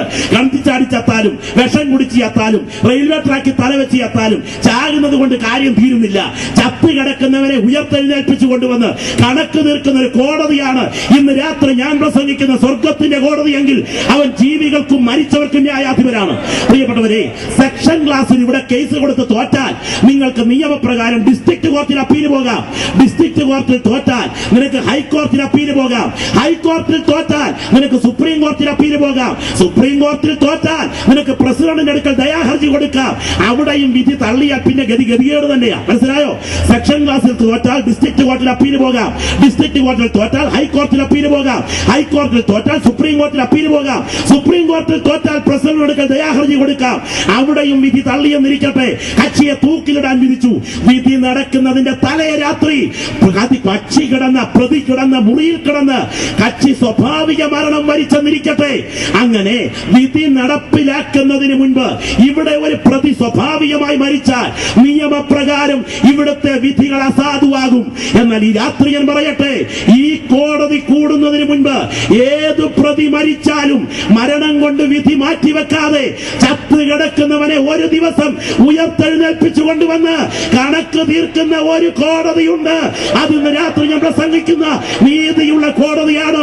അവർ ജീവികൾക്കും മരിച്ചവർക്കും കണക്ക് ചോദിക്കും. ദൈവത്തിന്റെ ദാസനായ പത്രോസ് ഫെലിക്സ് ദ്രുസില്ല ദമ്പതിമാരുടെ മുൻപിൽ പ്രസംഗിക്കാൻ നിൽക്കുകയാണ്. ഇരിക്കുന്ന പക്ഷികൾ ചില്ലറക്കാരൊന്നുമില്ല കേട്ടോ. ജഡ്ജിയായിരിക്കുന്നത്. ജഡ്ജി പ്രസംഗിക്കാനിരിക്കുകയും പ്രതിക്ക് പ്രസംഗിക്കാൻ അവസരം കിട്ടുകയും ചെയ്താൽ ഇന്നത്തെ ജഡ്ജിമാരോട് ഇന്നത്തെ പ്രതിമാരെങ്ങനെ പ്രസംഗിക്കും? ജഡ്ജിയെ വാനോളം പുകഴ്ത്തി പ്രസംഗിക്കും. എന്നാൽ ജഡ്ജിയുടെ മുൻപിൽ പ്രതിയായ പൗലോസ് പ്രസംഗിക്കാൻ എഴുന്നേറ്റപ്പോൾ പ്രസംഗിച്ചെന്നറിയാമോ? നീതി, ഇന്ദ്രിയ ജയം, വരുവാനുള്ള ന്യായവിധി എന്നിവയെ കുറിച്ച് പ്രസംഗിച്ചു. സാധാരണ പ്രസംഗത്തിന് ചൂട് കൂടുമ്പോൾ പരവേശം കയറുന്നത് ഞങ്ങൾക്കാണ്. എന്നാൽ അന്നത്തെ പ്രസംഗത്തിന് പരവേശം കയറിയത് പ്രസംഗിച്ചവനല്ല കേട്ടവനാണ്. പ്രസംഗിച്ചവനല്ല കേട്ടവനാ. കേട്ടവനെ പരവേശം പിടിപ്പിച്ചാലും വേണ്ടില്ല, ഏൽപ്പിച്ച ദൂത് മുഖം നോക്കാതെ പറയുമെന്ന് ചങ്കൂറ്റമുള്ള ദൈവദാസ, നിനക്ക് നാളെ വേദി ഒരുക്കാൻ നിന്നെ വിളിച്ച ദൈവത്തിന് കഴിയും. ഓർത്തുകൊള്ളുക, നീതിയുള്ള ന്യായാധിപൻ ഉയരത്തിലുണ്ട് എന്ന് ധൈര്യത്തോടെ പ്രസംഗിക്കണം. ദൈവത്തിന് സ്തോത്രം. 7 എന്ന ദൈവീക പൂർണ്ണതയ്ക്ക് മാറ്റം വന്നാലും ദൈവജനത്തിനിടയിൽ സ്നേഹരാഹിത്യത്താൽ തണുത്തുപോയ നിന്നെ അധിക നാൾ തുടരാൻ അനുവദിക്കാതെ വെച്ച നിലവിളക്കിനെ പറിച്ചു മാറ്റി സ്ഥലം സഭകളെ ന്യായം വിധിക്കാനാണ് അവൻ സഭകൾക്ക് നടുവിൽ വന്നിരിക്കുന്നതെങ്കിൽ ഇന്ന് രാത്രി സഭകളെ ന്യായം വിധിക്കുന്ന ഒരു യേശു ജീവിക്കുന്നു എന്ന് വിശ്വസിക്കുന്ന ദൈവമക്കൾ ധൈര്യത്തോടെ കരമുയർത്തി സ്തോത്രം ചെയ്യട്ടെ. അവൻ സഭകളെ ന്യായം വിധിക്കുന്ന ദൈവമാണ്. വീണ്ടും ദൈവാത്മാവ് പറയുന്നു, നിക്കോലാവ്യരുടെ നടപ്പ് പിന്തുടരുന്നവർ അറിയാവുന്നവർ ചിലർ നിന്നിലുണ്ട്. ഞാൻ വേഗത്തിൽ വന്ന് എന്റെ വായിലെ വാൾ കൊണ്ട് അവരോട് പോരാടും. ആരാണ് നിക്കോലാവോസ്? വിശദീകരിക്കാൻ സമയമില്ല. നിക്കോ ജനം, ലാവോസ് അധികാരം, ജനത്തിന്മേലുള്ള അധികാരം. അഭിഷിക്ത ശുശ്രൂഷയ്ക്കും ആത്മീയ ആരാധനയ്ക്കുമിടയ്ക്ക് ജനത്തിന്റെ അധികാരത്തെ പിടിച്ചുപറ്റാൻ ലൗകിക രാഷ്ട്രീയത്തിന്റെ അതിപ്രസരണത്താൽ ദൈവസഭയ്ക്കകത്ത് രാഷ്ട്രീയത്തിന്റെ കസേര കളിക്കുന്ന നിന്നെ അധികനാൾ തുടരാൻ അനുവദിക്കാതെ വാളുകൊണ്ട് വെട്ടാൻ അവൻ ദൈവസഭയ്ക്കകത്തുണ്ടെങ്കിൽ അവൻ ദൈവസഭകളെ അകത്ത് ന്യായം വിധിക്കുന്ന ദൈവമാണ്. സ്തോത്രം. കുറച്ചുപേര് സ്തോത്രം പറഞ്ഞാൽ മതി. പ്രാഗൽഭ്യമുള്ളവരെ ഓർത്ത് ദൈവത്തിന് സ്തോത്രം ചെയ്യുന്നു. പരിശുദ്ധാത്മാവ് വീണ്ടും എഴുതിയിരിക്കുകയാണ്, അവളുടെ കിടപ്പിൽ അവളോട് ദുർമാർഗം ചെയ്യുന്നവരെ ഞാൻ വലിയ കഷ്ടത്തിലാക്കും. ഞാൻ അവളുടെ മക്കളെ കൊന്നുകളയും, ഞാൻ ഉൾപ്പൂവുകളെയും ഹൃദയങ്ങളെയും ആരായുന്നവരെന്ന് സകല സഭകളും അറിയും. എന്തിനവർ ഇതിനകത്ത് വന്നിരിക്കുന്നു? പാപം ചെയ്തിട്ട് ദൈവസഭയ്ക്കകത്ത് തുടരുന്ന നിന്നെ അധികം നാൾ തുടരാൻ അനുവദിക്കാതെ നിന്റെ തലമുറയെ അകാല നിര്യാണത്താൽ വെട്ടിമാറ്റിക്കൊണ്ട് വർത്തമാനകാലത്ത് ന്യായം വിധിക്കാൻ അവൻ ദൈവസഭയ്ക്കകത്ത് വന്നിരിക്കുന്നുവെങ്കിൽ പ്രാഗൽഭ്യമുള്ള എത്ര ദൈവമക്കൾ ഇവിടെയുണ്ട്? എന്റെ കൈകൾ വെടിപ്പുള്ളതെന്ന് പറയാൻ പ്രാഗൽഭ്യമുള്ളവർ രാത്രി സ്തോത്രം ചെയ്യുന്ന രാത്രിയായിരിക്കട്ടെ. നീ ഇവ ചെയ്തു, ഞാൻ മിണ്ടാതെയിരുന്നു. ഞാൻ നിന്നെ പോലെ ഉള്ളവൻ എന്ന് നീ നിരൂപിച്ചു. ഞാൻ നിന്നെ ശാസിച്ച് ഇത് നിന്റെ കണ്ണിന് മുൻപിൽ നിരത്തി വയ്ക്കും. ദൈവത്തെ മറക്കുന്നവരെ ഇത് ഓർത്തുകൊള്ളുവീൻ, അല്ല ഞാൻ നിന്നെ കീറിക്കളയും. വിടുവിപ്പാൻ ആരും ഉണ്ടായിരിക്കയില്ല. നീതിമാൻ പ്രതിക്രിയ കണ്ട് ആനന്ദിക്കും. അവൻ തന്റെ കാൽ ശത്രുക്കളുടെ രക്തത്തിൽ മുക്കും. ആകയാൽ നീതിമാന് പ്രതിഫലമുണ്ട് നിശ്ചയം. ഭൂമിയിൽ ന്യായം വിധിക്കുന്ന ഒരു ദൈവമുണ്ട് നിശ്ചയമെന്ന് മനുഷ്യർ പറയും. ഈ രാത്രി എന്റെ വിഷയത്തിന്മേൽ നടപടിയെടുക്കുന്ന ഒരു ജഡ്ജി ഉയരത്തിലുണ്ടെന്ന് വിശ്വസിക്കുന്ന ദൈവമക്കൾ ഈ ഗ്രൗണ്ടിൽ കർത്താവിനെ സ്തുതിച്ചാരാധിക്കുന്ന രാത്രിയാകട്ടെ. പരിശുദ്ധാത്മാവ് ഇന്ന് രാത്രി ഇവിടെ വന്നിട്ടുണ്ട് എന്ന് വിശ്വസിക്കുന്ന ദൈവമക്കൾ കാര്യം എടുത്ത് സ്തോത്രം പറഞ്ഞാട്ടെ. ഈ രാത്രി ഇത്രയും ദൈവമക്കൾ വിശ്വസിക്കുന്നു ദൈവാത്മാവ് ഇവിടെ വന്നിരിക്കുന്നത്. എന്താ ദൈവാത്മാവ് ബോധ്യപ്പെടുത്താൻ ആഗ്രഹിക്കുന്നത്? പാപത്തെക്കുറിച്ചും നീതിയെക്കുറിച്ചും ന്യായവിധിയെക്കുറിച്ചും ബോധ്യം നൽകാനാണ് ദൈവത്തിന് പരിശുദ്ധാത്മാവ് രാത്രി ആഗ്രഹിക്കുന്നത്. ദൈവാത്മാവ് രാത്രി ഇവിടെ അതിഥിയല്ല, അവൻ ഇന്ന് രാത്രിയുടെ അധികാരിയാണ്. അവന് രാത്രി പാപത്തെക്കുറിച്ച് ബോധ്യം നൽകുമ്പോൾ ന്യായവിധിയെക്കുറിച്ച് ബോധ്യം നൽകിയിരിക്കും. ഇനിയും ഞാനൊരു ചോദ്യം എന്റെ ബഹുമാന്യ ശ്രോതാക്കളോട് ചോദിക്കട്ടെ. വർത്തമാന കാലത്ത് ന്യായം വിധിക്കുന്ന ഒരു ദൈവമുണ്ടോ? ഞാൻ ഇന്ന് രാത്രിയിൽ ഉദ്ധരിക്കുന്ന വാക്യം വിശ്വസിക്കുന്ന ദൈവമക്കൾ എന്നോട് ചേർന്ന് കർത്താവിനെ സ്തുതിക്കണം. ദൈവത്തിന് സ്തോത്രം. അതെ, നീ എന്റെ കാര്യവും വ്യവഹാരവും നടത്തുന്നു. നീ നീതിയോടെ വിധിച്ചുകൊണ്ട് സിംഹാസനത്തിൽ ഇരിക്കുന്നു. ഈ വാക്യം വിശ്വസിക്കുന്ന എത്ര ദൈവമക്കളുണ്ട് ഇവിടെ? അക്കാര്യമൊന്ന് ഉയർത്തിപ്പിടിച്ചാട്ടെ. നീ എന്റെ കാര്യവും വ്യവഹാരവും നടത്തുന്നു. നീ നീതിയോടെ വിധിച്ചുകൊണ്ട് സിംഹാസനത്തിൽ ഇരിക്കുന്നു. ഇന്ന് രാത്രി ഇരിക്കാൻ പോകുന്നു എന്നല്ല, ഇരുന്ന് കഴിഞ്ഞു എന്നല്ല. ഈ പെരുമ്പാവൂർ ടൗണിലെ പബ്ലിക് സ്റ്റേഡിയത്തിൽ ഇത്രയും ദൈവമക്കൾ ഈ കസേരയിൽ ഇരിക്കുന്നത് സത്യമാണെങ്കിൽ നീതിയോടെ വിധിച്ചുകൊണ്ട് സിംഹാസനത്തിൽ ഇരിക്കുന്ന ഒരു ദൈവം ഉയരത്തിലുണ്ട്. അവൻ വർത്തമാനകാലത്ത് വിധിക്കുന്ന ദൈവമാണ്. അവൻ നിന്റെ കാര്യം തീർക്കുന്നവരാണ്. ഒരല്പം എണ്ണയും അല്പം മാവുമേ ഉള്ളെങ്കിലും നിന്റെ കാര്യം തീർക്കാൻ ആരുമില്ലെങ്കിലും അതിനകത്തെ അളവിനെ വർദ്ധിപ്പിച്ചുകൊണ്ട് നിന്റെ കഷ്ടതയ്ക്ക് നടുവിൽ നിന്റെ കാര്യം തീർക്കാൻ ഇന്ന് രാത്രി നീ സേവിക്കുന്ന ദൈവം ശക്തനാണ്. അവൻ ശക്തനാണെന്ന് മാത്രമല്ല, അവൻ വ്യവഹാരം കൈകാര്യം ചെയ്യുന്ന ദൈവമാണ്. ആരോടും തുറന്നു പറയുവാൻ കഴിയാത്ത മനോവേദനകൾ ഉള്ളിൽ ഒതുക്കിക്കൊണ്ട് ഉയരുന്ന നിന്റെ നെടുവീർപ്പിന് പരിഹാരം വരുത്താൻ ഒരാൾ ഇവിടെ ഇല്ലെങ്കിൽ ഇന്ന് രാത്രി പ്രാർത്ഥിക്കുന്ന ദൈവമൈതലേ, നീതിയോടെ ന്യായം വിധിക്കുന്ന ദൈവം അവന്റെ കരങ്ങൾ കൊണ്ട് നിന്റെ വർത്തമാനകാല കേസ് എടുക്കുന്ന ദൈവമാണെങ്കിൽ ഇന്ന് രാത്രി ഇവിടെ ഇരുന്ന് നീ ആരാധിച്ചുകൊണ്ടിരിക്കുമ്പോൾ വർത്തമാനകാലത്ത് ന്യായം വിധിക്കുന്ന ഒരു ദൈവം ഉയരത്തിലുണ്ട് എന്ന് ബോധ്യമുള്ള ദൈവമക്കൾ കർത്താവിനെ സ്തുതിച്ചാരാധിക്കുന്ന രാത്രിയായിരിക്കട്ടെ. ഈ രാത്രി പ്രത്യേകം ശ്രദ്ധിക്കുക. ദൈവത്തിന്റെ കാലഗണന മനുഷ്യന്റെ കാലഗണനയുമായി കാലാനുപാതത്തിലല്ലാത്തത് കൊണ്ട് കാര്യം ഗ്രഹിക്കാൻ നമ്മുടെ തലച്ചോറിന് കഴിയുന്നില്ലെന്നേ ഉള്ളൂ. ദൈവം ഇന്നും ന്യായം വിധിച്ചുകൊണ്ടിരിക്കുകയാണ്. ഓർക്കുക, സമയച്ചുരുക്കോണിയെ ചുരുക്കി പറയാം. ദൈവത്തിന്റെ കാലഗണന എന്താ? അവൻ നിത്യത്വത്തിന്റെ കാലഗണനയാണ്. ദൈവത്തിന് ഒരു ദിവസം 1000 സംവത്സരം പോലെയും 1000 സംവത്സരം ഇന്നലെ കഴിഞ്ഞുപോയ രാത്രിയിലെ ഒരു യാമം പോലെയും മാത്രമാണ്. 8 യാമങ്ങൾ ഉൾക്കൊള്ളുന്നതാണ് ഒരു രാത്രി. 1000 സംവത്സരത്തിന്റെ കഴിഞ്ഞുപോക്ക് ഒരു യാമത്തിന്റെ ലാഘവമേ ഉള്ളെങ്കിൽ 1000 കൊല്ലം കഴിഞ്ഞു പോകുന്നതിന് ഒരു രാത്രിയുടെ ഒരു ദിവസത്തിന്റെ ലാഘവത്തിൽ ദൈവത്തിന് കഴിഞ്ഞു പോകും. അപ്പോൾ ദൈവത്തിന്റെ കാലഗണന നിത്യത്വത്തിന്റെ കാലഗണനയാണ്. ശ്രദ്ധിച്ചു കേൾക്കുക. ദൈവത്തിന്റെ കാലഗണന നിത്യത്വത്തിന്റെ കാലഗണനയാണ്. നമുക്കോ ഏറെയായാൽ 70 അല്ലെങ്കിൽ 80, 70-80 വർഷത്തെ കാലഗണന കൊണ്ട് കാര്യങ്ങൾ ചിന്തിക്കുന്ന നമുക്ക് ദൈവത്തിന്റെ നിത്യത്വത്തിന്റെ കാലഗണനയെ ഗ്രഹിക്കാൻ ശക്തിയില്ലെങ്കിലും ഒരു കാര്യം ഓർക്കുക, അവൻ കണക്ക് തീർക്കും, അവൻ കണക്ക് തീർക്കും, അവൻ കാലം കൊണ്ട് കണക്ക് തീർക്കും. സ്തോത്രം. പ്രിയപ്പെട്ടവരെ, ഒരിക്കൽ ഒരു ബൈബിൾ സ്കൂളാണ് രംഗം. ആ ബൈബിൾ സ്കൂളിൽ ഒരു വാച്ച് മോഷ്ടിക്കപ്പെട്ടു, നഷ്ടപ്പെട്ട വാച്ച് ആരാണ് കൊണ്ടുപോയതെന്ന് അറിയാതെ അതിൽ സംഘാടകർ, അവിടെയുള്ള ആളുകൾ അന്വേഷിച്ചു. അന്ന് രാത്രി കോളേജിൽ നിന്ന് പുറത്തിറങ്ങി ഒരാൾ ഭക്ഷണം കഴിച്ചു. അയാൾ രാത്രിയിൽ തിരിച്ചു വന്ന് കിടക്കുന്നത് അടുത്ത ബെഡിൽ കിടന്ന വിദ്യാർത്ഥി കണ്ടു. വിദ്യാർത്ഥി അറിവ് കൊടുത്തു, ഇന്ന് രാത്രി ഒരു ചെറുപ്പക്കാരൻ പുറത്തുപോയി അകത്ത് വന്നിട്ടുണ്ട്. ഒടുവിൽ അന്വേഷണം അവനെ കേന്ദ്രീകരിച്ചെത്തി.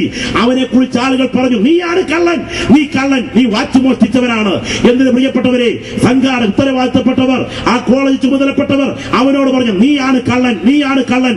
ആ ദൈവദാസൻ തന്റെ അനുഭവം ഇങ്ങനെ കുറിക്കുന്നു ഈ സംഭവങ്ങളെ സംബന്ധിച്ച്. ദൈവത്തിന് സ്തോത്രം. എന്തിന് ആ ഒരാഴ്ച മുഴുവൻ ഈ മനുഷ്യൻ, ഈ ചെറുപ്പക്കാരൻ കരഞ്ഞുകൊണ്ട് നടക്കുകയാണ്. മറ്റുള്ളവർ അവനെ കള്ളൻ എന്ന് പഴിചാരിയിരിക്കുകയാണ്.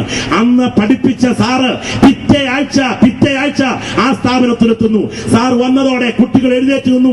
ഇരുന്ന കുട്ടികൾക്ക് മുൻപിൽ പോക്കറ്റിൽ നിന്നൊരു വാച്ച് എടുത്ത് വെച്ചിട്ട് താൻ ഇങ്ങനെ പറഞ്ഞു, ഇത് ആരുടേതാണെന്ന് വെച്ചാൽ എടുത്തുകൊള്ളുക. അപ്പോൾ ഒരാഴ്ച മുഴുവൻ കള്ളനെന്ന് ആരോപിക്കപ്പെട്ട് കരഞ്ഞുകൊണ്ട് നടന്ന ചെറുപ്പക്കാരൻ എഴുന്നേറ്റ് നിന്ന് വലിയ വായിൽ കരയാൻ തുടങ്ങി. അദ്ദേഹം വിശദീകരിച്ചത് ഇങ്ങനെയാണ്, സാർ പറഞ്ഞത് ഇങ്ങനെയാണ്, കഴിഞ്ഞ ആഴ്ച ക്ലാസ് കഴിഞ്ഞപ്പോൾ നിങ്ങൾ പുറത്തേക്ക് പോയി, ഈ ഡെസ്കിന്റെ പുറത്തൊരു വാച്ചിരിക്കുന്നത് കണ്ടു, ആരുടേതാണെന്ന് മനസ്സിലാക്കാൻ പറ്റിയില്ല. അടുത്ത ക്ലാസ്സിൽ എത്തിക്കാമെന്ന് വെച്ച് ഞാൻ കൊണ്ടുപോയി. പക്ഷെ എനിക്കൊരു ത്വരിതമായ യാത്ര വന്നു, പെട്ടെന്ന് മടങ്ങി വരാൻ പറ്റിയില്ല. ഇന്നാണ് വരാൻ പറ്റിയത്. ആരാണെന്ന് വെച്ചാൽ വാച്ചെടുത്തുകൊള്ളുക, ഓർത്തുകൊള്ളുക.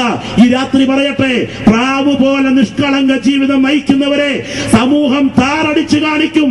എന്നാൽ ഏറ്റവും കുടിലതയോടെ നീങ്ങുന്നവരെ ഇവിടെ ചിലപ്പോൾ ഉയർത്തി കാണിക്കും.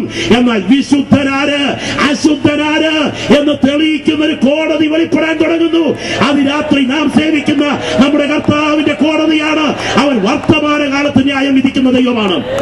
ഒരു ദിവസം ഞങ്ങളുടെ അടുത്തൊരു മനുഷ്യൻ രാത്രിയിൽ തന്റെ ജോലി കഴിഞ്ഞ് വീട്ടിലേക്ക് മടങ്ങുകയാണ്. പുറകിൽ കയ്യിൽ കരുതിയ കത്തിയുമായി വന്ന മറ്റൊരു ചെറുപ്പക്കാരൻ ഇതാ ആ വളവ് തിരിയുന്ന സമയം ഈ മനുഷ്യനെ ഒറ്റ കുത്തിന് തറയിലേക്കിട്ടു. ആ തറയിൽ വീണ് കിടന്ന് പിടയുന്ന സമയം അടുത്ത് കിടക്കുന്ന ഒരു പിടി പൂഴിമണ്ണ് വാരി കയ്യിൽ പിടിച്ചിരുന്നു. വെള്ളം വെള്ളം വെള്ളം എന്ന് പറഞ്ഞ് അലറി. നാക്ക് എത്രത്തോളം പുറത്തേക്ക് തള്ളാമോ അത്രത്തോളം പുറത്തേക്ക് തള്ളിക്കൊണ്ട്, തള്ളിയ നാക്കിൽ കടിച്ചു പിടിച്ചുകൊണ്ട് ഈ ചെറുപ്പക്കാരൻ അലറുമ്പോൾ ഓർക്കുക, ഈ പൂഴിമണ്ണ് വാരി വായിക്കകത്ത് തിരികെ വെച്ചു കൊടുത്തു. അയാൾ പിടഞ്ഞ് ലോകത്തോട് യാത്ര പറഞ്ഞു. അന്ന് സംഭവം അങ്ങനെ കഴിഞ്ഞു. അന്വേഷിച്ച നാട്ടുകാർ ഡെഡ് ബോഡി കണ്ടെത്തി. നിയമത്തിന്റെ കുരുക്കുന്ന പണത്തിന് മുഷ്ടുകൊണ്ട് ഈ കൊലപാതകൻ രക്ഷപ്പെട്ടു. വർഷം 21 കഴിഞ്ഞു. അന്നൊരിക്കൽ തിരുവനന്തപുരത്ത് പോയിട്ട് ഈ മനുഷ്യൻ അതേ ഭാഗത്തുകൂടെ വന്ന് തന്റെ വീട്ടിലേക്ക് നടന്നു നീങ്ങുന്ന സമയം അത് എതിരെ വന്ന ഒരു അംബാസഡർ കാർ അദ്ദേഹത്തെ ഇടിച്ചു തെറിപ്പിക്കുന്നു. ഇടിയേറ്റ് അദ്ദേഹം ഒന്ന് ഉയർന്നിട്ട് ഒരു വശത്തെ കരിങ്കൽ ഭിത്തിയിൽ തല തല്ലി താഴേക്ക് വീഴുമ്പോൾ ആ കലിങ്ങിൻ കുഴിയിൽ കുപ്പിച്ചില്ലുകൾക്കിടയിൽ തല തകർന്ന് നാക്ക് എത്രത്തോളം പുറത്തേക്ക് തള്ളാമോ അത്രത്തോളം പുറത്തേക്ക് തള്ളിയ നാക്കിൽ കടിച്ചു പിടിച്ചുകൊണ്ട് വെള്ളം വെള്ളമെന്ന് അലറിയപ്പോൾ ഒരിറ്റു വെള്ളം എടുത്തു കൊടുക്കാൻ അവിടെ ആരും ഉണ്ടായിരുന്നില്ല. അന്വേഷിച്ചിറങ്ങിയ നാട്ടുകാർ പിറ്റേ ദിവസം രാവിലെ ഡെഡ് ബോഡി കലിങ്ങിൻ കുഴിയിൽ നിന്ന് ഉയർത്തിയെടുക്കുന്നത് കണ്ടപ്പോൾ പുതിയ തലമുറക്കാർ വാവിട്ട് കരഞ്ഞു. 20 വർഷം മുൻപുള്ള സംഭവം അറിയാവുന്ന പഴമക്കാർ പറഞ്ഞു, ഇതൊരു ന്യായവിധിയാണ്. ഇന്ന് രാത്രി ഇവിടെ ഇരുന്ന് ദൈവത്തെ ആരാധിക്കുന്ന ദൈവപൈതലെ, തെളിവുകൾ എങ്ങനെ നശിപ്പിച്ചാലും ആരും സാക്ഷികളില്ലെങ്കിലും നീ ചെയ്ത പാപം നിന്നെ കണ്ടെത്തുന്ന ഒരു ദിവസമുണ്ട്. രക്ഷപ്പെടാൻ നിനക്ക് സാധ്യമല്ല. നീതിയോടെ ന്യായം വിധിക്കുന്ന ദൈവമുണ്ട്. ഒരിക്കൽ ഒരു പള്ളി സെമിത്തേരിയാണ് രംഗം. ആ സെമിത്തേരിയിൽ പ്രധാന ശവക്കുഴിയുടെ പണി നടക്കുന്നത് കൊണ്ട് അവിടുത്തെ കൊച്ചു ശവക്കുഴികളിൽ നിന്ന് അസ്ഥികൂടങ്ങളും തലയോടുകളും കോരിയെടുത്ത് കൊട്ടയിലാക്കി പ്രധാന കുഴിയിലേക്ക് മാറ്റിക്കൊണ്ടിരിക്കുകയാണ്. കൊട്ടയിൽ കോരി വെച്ചിരിക്കുന്ന ഒരു കുഴി അതേ തലയോടിലേക്ക് അസ്ഥികൂടത്തിലേക്ക് ഒരു ചെറുപ്പക്കാരൻ നോക്കി നിൽക്കുമ്പോൾ കാണുന്നത് ആ തലയോടിന്റെ പുറത്ത് ഒരാണി തറച്ചിരിക്കുന്നത് പോലെ ആ തലയോടിന് മുകളിൽ തറച്ചിരുന്ന ആണി ഊരിയെടുത്തപ്പോൾ 2.5 ഇഞ്ച് നീളമുള്ള ഒരു പിത്തളയാണി. എന്തിന്? അന്വേഷണം ചെന്നു നിന്നത് ഒരു സ്ത്രീയുടെ വീട്ടുവാതിക്കൽ ആദ്യത്തെ ഭർത്താവിനെ കുടില തന്ത്രങ്ങളിലൂടെ വകവരുത്തിക്കൊണ്ട് രണ്ടാമതൊരുത്തരെ സ്വന്തമാക്കാൻ നടത്തിയ നീച തന്ത്രങ്ങളുടെ കുടിലതകൾ അവിടെ ചുരുളഴിയുകയായിരുന്നു. ഓർക്കുക, വർഷങ്ങൾ പഴകിയത്, സ്ലാബിട്ട് മൂടിയത്, തെളിവുകൾ നശിപ്പിച്ചത്, സാക്ഷികളില്ലാത്തത്, സമൂഹത്തെ വിശ്വസിപ്പിച്ചത്, ഒരു തുരുമ്പിച്ച ആണിയുടെ പുറകിൽ കണക്കെടുക്കാൻ ഇവിടുത്തെ അധികാരികൾക്ക് കഴിഞ്ഞെങ്കിൽ നീതിയോടെ വിധിക്കുന്ന ദൈവത്തിന്റെ കണ്ണുകൾക്ക് മുൻപിൽ മറയ്ക്കാൻ ആരെ കൊണ്ട് സാധ്യമല്ല. അവൻ കണക്ക് തീർക്കുന്ന ദൈവമാണ്. അവൻ അകത്തും പുറത്തും കണക്ക് തീർക്കും. പ്രാഗൽഭ്യമുള്ള ദൈവമക്കൾ ഈ രാത്രി ഇരിക്കുന്ന ഇരിപ്പിൽ കർത്താവിനെ സ്തുതിച്ച് ആരാധിക്കട്ടെ. നിരവധി തെളിവുകൾ എനിക്ക് പറയുവാനായിട്ടുണ്ട്. ഓർക്കുക, ഞാൻ ഇന്നേക്ക് കുറച്ച് നാളുകൾക്ക് മുമ്പ് എന്റെ കൂടെ ഒരുവട്ടം ചെറുപ്പക്കാരോട് കൂടെ റാന്നിക്ക് സമീപമുള്ള ഒരു സ്ഥലത്ത് സുവിശേഷ പ്രവർത്തനത്തിനായി കയറി ചെന്നു. ആ വീട്ടിലേക്ക് കയറി ചെല്ലുമ്പോൾ സത്യത്തിൽ എന്റെ നേരെ വരുന്ന മനുഷ്യനെ എനിക്ക് വിശ്വസിക്കാൻ കഴിയുന്നില്ല. അത്ര വികൃത രൂപത്തിലൊരു മനുഷ്യൻ.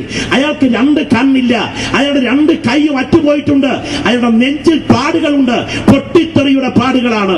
ഈ മനുഷ്യനോട് സുവിശേഷം പങ്കുവെക്കാൻ ഞാൻ ആഗ്രഹിച്ചു. ഇയാൾ പ്രതികൂലമായി എന്നോട് പ്രതികരിച്ചു.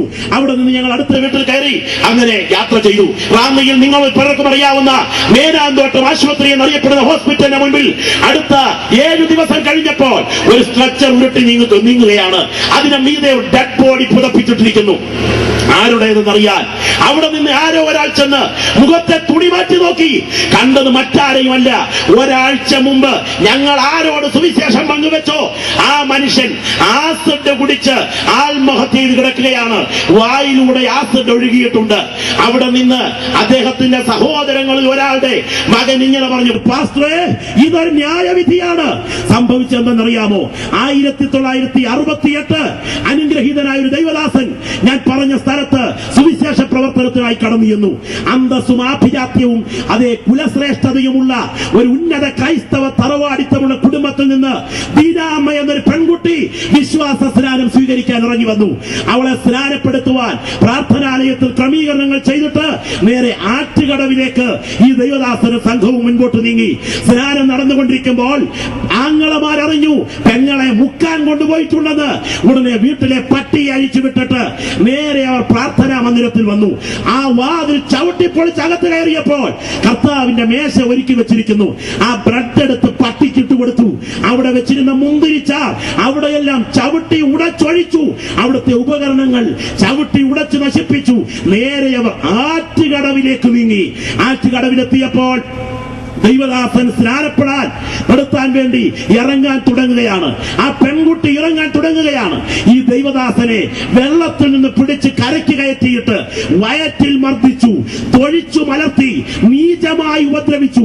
വിശ്വാസികൾ പലരും അടിയേറ്റ് മണൽച്ചിട്ടയിൽ വീണു. ആ പെൺകുട്ടിയെ കടവ് മുതൽ വീട് വരെ പൊതിരെ തല്ലി. എന്തിന്? വിശ്വാസികൾ ഓരോ അടി കൊള്ളുമ്പോഴും സ്തോത്രം സ്തോത്രം സ്തോത്രം പറഞ്ഞതല്ലാതെ അവർ കൈ ഉയർത്തിയില്ല.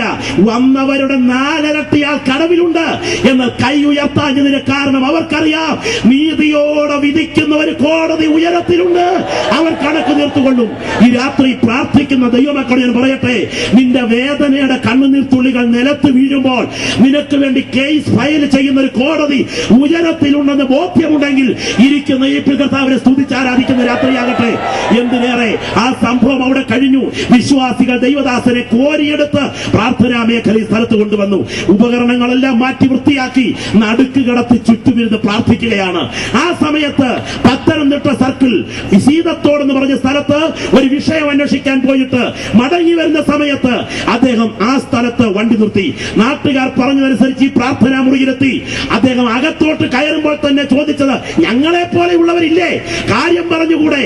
ഉടനെ ആ ദൈവദാസൻ കിടക്കുന്ന കിടപ്പിൽ ആ തകർന്നു കിടക്കുന്ന കിടപ്പിൽ ആ കരയുന്ന വിശ്വാസികളുടെ നടുവിൽ കിടന്ന് പറഞ്ഞ വാചകം കേൾക്കണോ പെരുമ്പാവൂർ നിവാസികൾക്ക്? സാറേ, അവധിയാണല്ലോ ഞായറാഴ്ചയായ ദിവസം നിങ്ങളുടെ കോടതി. എന്നാൽ അവധിയിലല്ല ഇന്ന് ഞങ്ങൾ സേവിക്കുന്ന ദൈവത്തിന്റെ കോടതി. അവധിയിലാണല്ലോ അങ്ങയുടെ ജഡ്ജി. എന്നാൽ ഇന്ന് പകൽക്കാലവും ഞങ്ങളുടെ ജഡ്ജി ഉയരത്തിൽ സിംഹാസനത്തിലുണ്ട്. നിങ്ങളുടെ ജഡ്ജി സ്ഥലത്ത് വന്ന് കേസ് എടുക്കില്ലല്ലോ. എന്നാൽ വിഷയം നടന്നുകൊണ്ടിരിക്കുമ്പോൾ ഞങ്ങളുടെ ജഡ്ജി കടവിൽ വെച്ച് തന്നെ കേസ് എടുത്തിട്ടുണ്ട്. ഇന്ന് രാത്രി ഇവിടെ ഇരുന്ന് ദൈവത്തെ ആരാധിക്കുന്ന ദൈവമക്കൾ എത്ര പേർ വിശ്വസിക്കുന്നുണ്ട് നീതിയോടെ ന്യായം വിധിക്കാൻ അവരെഴുന്നേറ്റാൽ അവന്റെ കരത്തെ തടയാൻ ആർക്കും സാധ്യമല്ല? എന്തിന്? അദ്ദേഹം പറഞ്ഞ വാക്ക് ഒരു സ്നേഹിതൻ പറഞ്ഞതാണ്. ഇത് കിട്ടിയത് കുറഞ്ഞു പോയി, നിങ്ങളുടെ തലയുടെ ലെവലില്ലായ്മയ്ക്ക് കൂടുതൽ കിട്ടണമായിരുന്നു എന്ന് പറഞ്ഞിട്ടാണ് അദ്ദേഹം ഇവിടെ ഇറങ്ങിപ്പോയത്. കാരണം പരിഹാസ രൂപത്തിൽ പറഞ്ഞതേ ഉള്ളൂ. അദ്ദേഹം പോയി. എന്തിന്? പ്രാർത്ഥന കഴിഞ്ഞു. ആ പ്രിയപ്പെട്ട സ്തോത്രം ചെയ്ത് എഴുന്നേറ്റു. അന്നേ ഒരാഴ്ച കഴിഞ്ഞു. ഞാൻ കയറി ചെന്ന അതെ ആ സ്ഥലത്തുള്ള വീട്ടിൽ, ആ വീടിന്റെ രണ്ടാമത്തെ മട്ടുപ്പാവ് തറയ്ക്ക് മുകളിൽ അവിടെയുള്ള ആറ്റിലിടാൻ കൂട്ടമായി ഇലക്ട്രിക് തോട്ടാ കെട്ടി ഒരുമിച്ച് സഹോദരങ്ങൾ അത് ചെക്ക് ചെയ്തുകൊണ്ടിരിക്കുമ്പോൾ അറിയാതെ ആരോ ലൈൻ കൊടുത്തു.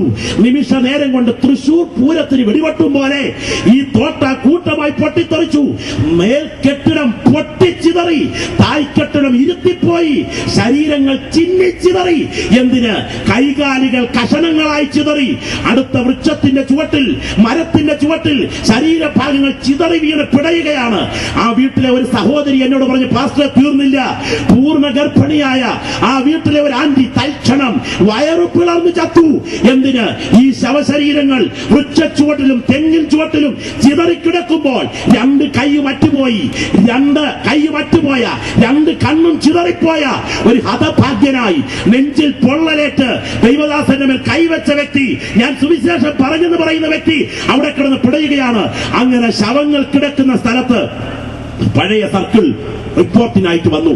അദ്ദേഹം അവിടെ എത്തിയിട്ട് അകത്തോട്ട് കയറി ജനങ്ങൾ കരഞ്ഞുകൊണ്ട് നിൽക്കുമ്പോൾ രണ്ട് കൈകളും ഉയർത്തിപ്പിടിച്ചുകൊണ്ട് അനധികൃതമായി തോട്ട സൂക്ഷിച്ചതിന്റെ പേരിലുള്ള വസ്തുതകളുടെ അന്നത്തെ ഗൗരവം ഉൾക്കൊണ്ടുകൊണ്ട് അദ്ദേഹം രണ്ട് കൈകളും ഉയർത്തി പറഞ്ഞ വാക്കുകൾ കേട്ടുകൊണ്ട് ഭാഗവത പീരിപ്പോച്ചൻ എന്ന് പറഞ്ഞ ഒരു ദൈവദാസൻ തൊട്ടുപുറകിൽ നിൽപ്പുണ്ട്.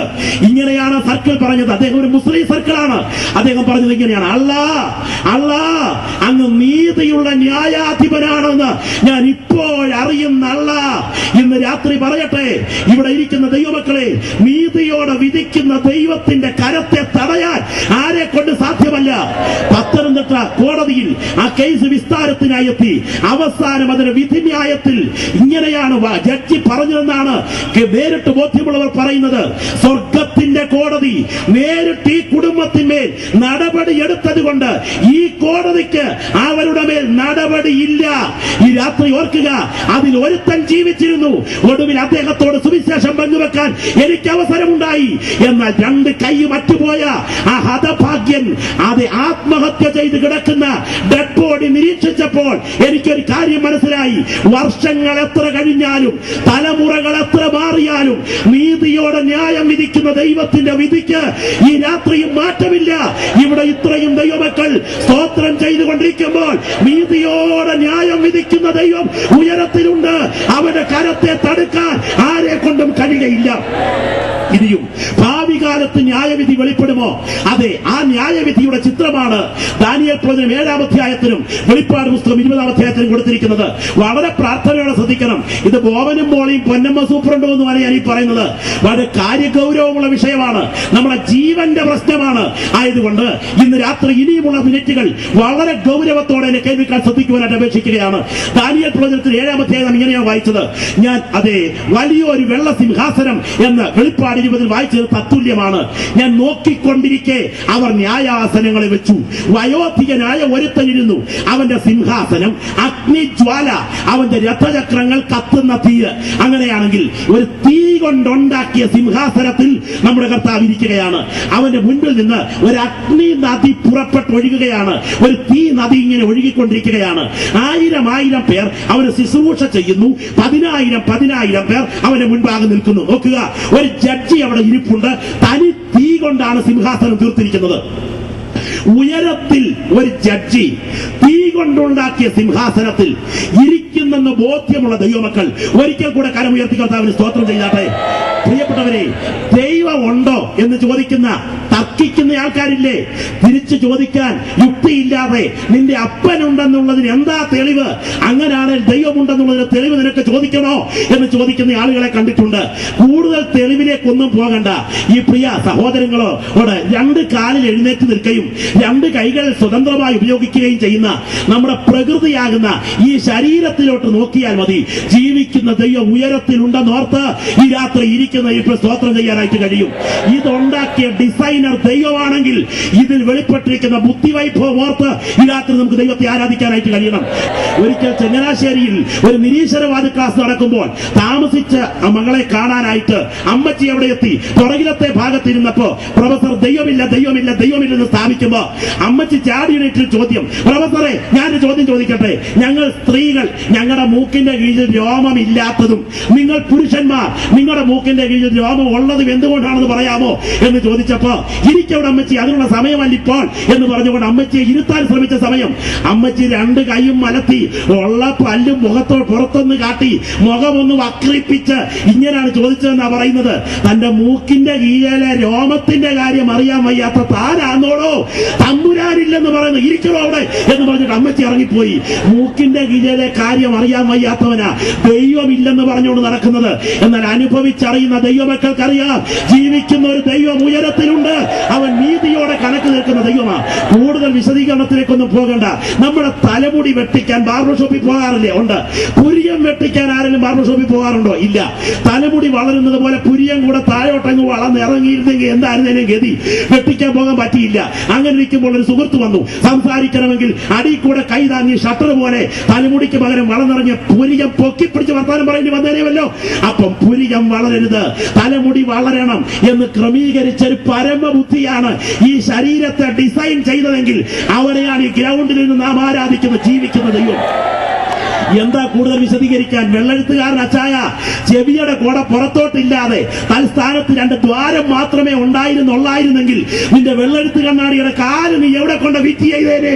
ഭയങ്കരവും അതിശയകരവുമായി എന്നെ സൃഷ്ടിച്ചിരിക്കാൻ ഞാൻ നിനക്ക് സ്തോത്രം ചെയ്യുന്നു എന്ന് പറയാൻ ഈ രാത്രി സകല ദൈവമക്കൾക്കും കഴിയട്ടെ. പക്ഷെ ഓർക്കുക സുഹൃത്തെ, നീ ഇരുകാലി മൃഗമല്ല. അതെ, വി ആർ കൃഷ്ണയ്യരും അതെ ബുദ്ധിരാക്ഷസരായിരിക്കുന്ന കൃഷ്ണയ്യരും അതുപോലെ തന്നെ ഫിലോസഫറായിരിക്കും ഗുരു നിത്യ ചൈതന്യതി ഒക്കെ ചേർന്ന് എഴുതിയ മലയാള മനോരമയിലെ മരണാനന്തരം അമർത്യതയുണ്ടോ എന്ന ചോദ്യത്തിന് ഉത്തരം കിട്ടുന്ന പരമ്പരയുടെ ഒടുവിലത്തെ ഭാഗം ഞാൻ ഉദ്ധരിച്ചുകൊണ്ട് ഈ ഭാഗം ഉപസംഹരിക്കട്ടെ. ഇങ്ങനെയാണ് അവർ എഴുതിയിരിക്കുന്നത്: കിട്ടിയിടത്തോളം തെളിവുകൾ വെച്ച് പഠിച്ചാൽ മരണം മനുഷ്യ ജീവിതത്തിന്റെ അന്ത്യമല്ല, അത് മറ്റൊന്നിലേക്കുള്ള പ്രവേശന കവാടമാണ്. ഇന്ന് രാത്രി ഞങ്ങളെ കേൾക്കുന്ന സഹോദര, മരണം നിന്റെ അവസാനമല്ല. ഒരു ദിവസം ദൈവത്തിന്റെ കോടതിക്ക് മുൻപാകെ നീ അഭിമുഖീകരിക്കേണ്ട ദിവസങ്ങൾ വരുവാൻ തുടങ്ങുകയാണ്. ആ കോടതിയുടെ ചിത്രം കേൾക്കുക, കാണുക. ഇതാ ആ സിംഹാസനം അങ്ങനെ ഇരിക്കുന്നു. അതിൽ ജഡ്ജിയായി നമ്മുടെ കർത്താവ് ഇരിക്കുകയാണ്. ആയിരങ്ങൾ അവന് ശുശ്രൂഷ ചെയ്യുന്നു. പതിനായിരങ്ങൾ അവന്റെ മുൻപാകെ നിൽക്കുകയാണ്. ന്യായ വിസ്താര സഭ ഇരുന്നു, പുസ്തകങ്ങൾ തുറന്നു. കണ്ടോ? ജഡ്ജിയുടെ മുൻപിൽ പ്രതികളെല്ലാം വന്ന് നിൽക്കുകയാണ്. ഇടയ്ക്ക് ശ്രദ്ധിക്കണേ, ആയിരം കൂടെ നിൽക്കുമ്പോൾ 10,000 ജഡ്ജിയുടെ മുൻപിൽ വിധിക്കപ്പെടാൻ നിൽക്കുകയാണ്. ആരാ വിധിക്കപ്പെടാൻ നിൽക്കുന്നത്? ഭൂരിപക്ഷം. ന്യൂനപക്ഷം കൂടെ നിൽക്കുമ്പോൾ ഭൂരിപക്ഷം വിധിക്കപ്പെടാൻ നിൽക്കുകയാണ്. അർത്ഥം ഇത്രയേ ഉള്ളൂ. എന്നാ യോഗത്തിന് വരാഞ്ഞത്? നിങ്ങളുടെ കൂട്ടത്തിൽ എത്ര ഉണ്ട്, ഞങ്ങളുടെ കൂട്ടത്തിൽ ഇത്ര ഇല്ലേ എന്ന് പറഞ്ഞ് അംഗസംഖ്യയുടെ കണക്ക് പറയുന്നവരില്ലേ? ഭൂരിപക്ഷത്തിന്റെ കൂടെ നിന്ന് നരകത്തിൽ പോകുന്നതിനേക്കാൾ ന്യൂനപക്ഷത്തിന്റെ കൂടെ നിന്ന് സ്വർഗത്തിൽ പോകുന്നതാ വലിയതെന്ന് വിശ്വസിക്കുന്ന ദൈവമൈതലേ, ഈ രാത്രി പക്ഷത്തിന്റെ വലിപ്പമല്ല, നിത്യതയിൽ നിനക്ക് കോടതി അഭിമുഖീകരിക്കേണ്ട രംഗം വരും. ദൈവത്തിന് സ്തോത്രം. ഇങ്ങനെ ഒഴുകിക്കൊണ്ടിരിക്കുന്ന തീ നദി, അതിന്റെ കരയിൽ ജഡ്ജി സിംഹാസനത്തിൽ ഇരിക്കുകയാണ്. ശ്രദ്ധിച്ചു കേൾക്കുക. ആ ജഡ്ജി സിംഹാസനത്തിൽ ഇരിക്കുന്ന സമയം ആയിരങ്ങൾ അവന് ശുശ്രൂഷ ചെയ്യുന്നു. ഞാൻ കാണുന്നു ഹന്നാവും കയ്യാഫാവും പീലാത്തോസും ഹേരോദാവും മഹാത്മാഗാന്ധിയും ഇന്ദിരാഗാന്ധിയും രാജീവ് ഗാന്ധിയും ഹിറ്റ്ലറും മുസോളിനിയും എല്ലാം അങ്ങനെ വന്ന് ആ സിംഹാസനത്തിന് മുൻപിൽ നിൽക്കുകയാണ്. ദൈവപുത്രന്റെ അടുക്കൽ ഈ ഹന്നാവും കയ്യാഫാവും പീലാത്തോസും ഹേരോദാവും ഒക്കെ വന്നു നിന്ന് കഴിഞ്ഞപ്പോൾ തന്നെ മനസ്സിലായി ഇത് കേവലം തച്ചൻ കൊച്ചനല്ല, ഇത് മറിയയുടെ മകനല്ല, ഇത് പ്രപഞ്ചം പടുത്ത മഹാദൈവത്തിന്റെ ഏകജാതനാണ്. അപ്പോൾ തന്നെ അവരെ വിറയ്ക്കാൻ തുടങ്ങി. തിരുവഴുത്തിൽ വാക്യമുണ്ട്, ഇന്ന് രാത്രിയിൽ ഉള്ളം തുടിക്കുന്ന ദൈവമക്കൾ ഈ വാക്യം കേൾക്കുമ്പോൾ എന്നോടൊപ്പം ദൈവത്തെ സ്തുതിച്ചൊന്ന് ആരാധിക്കണം. അവൻ ദൈവരൂപത്തിലിരിക്കെ ദൈവത്തോടുള്ള സമത്വം മുറുകെ പിടിച്ചുകൊള്ളണമെന്ന് വിചാരിക്കാതെ തന്നെത്താൻ താഴ്ത്തി വേഷത്തിൽ മനുഷ്യനായി വിളങ്ങി തന്നെത്താൻ ഒഴിച്ച് ക്രൂശിലെ മരണത്തോളം അനുസരണമുള്ളവനായി തീർന്നു. അതുകൊണ്ട് ദൈവം അവനെ ഏറ്റവും ഉയർത്തി സകല നാമത്തിനും മേലായ നാമം നൽകി.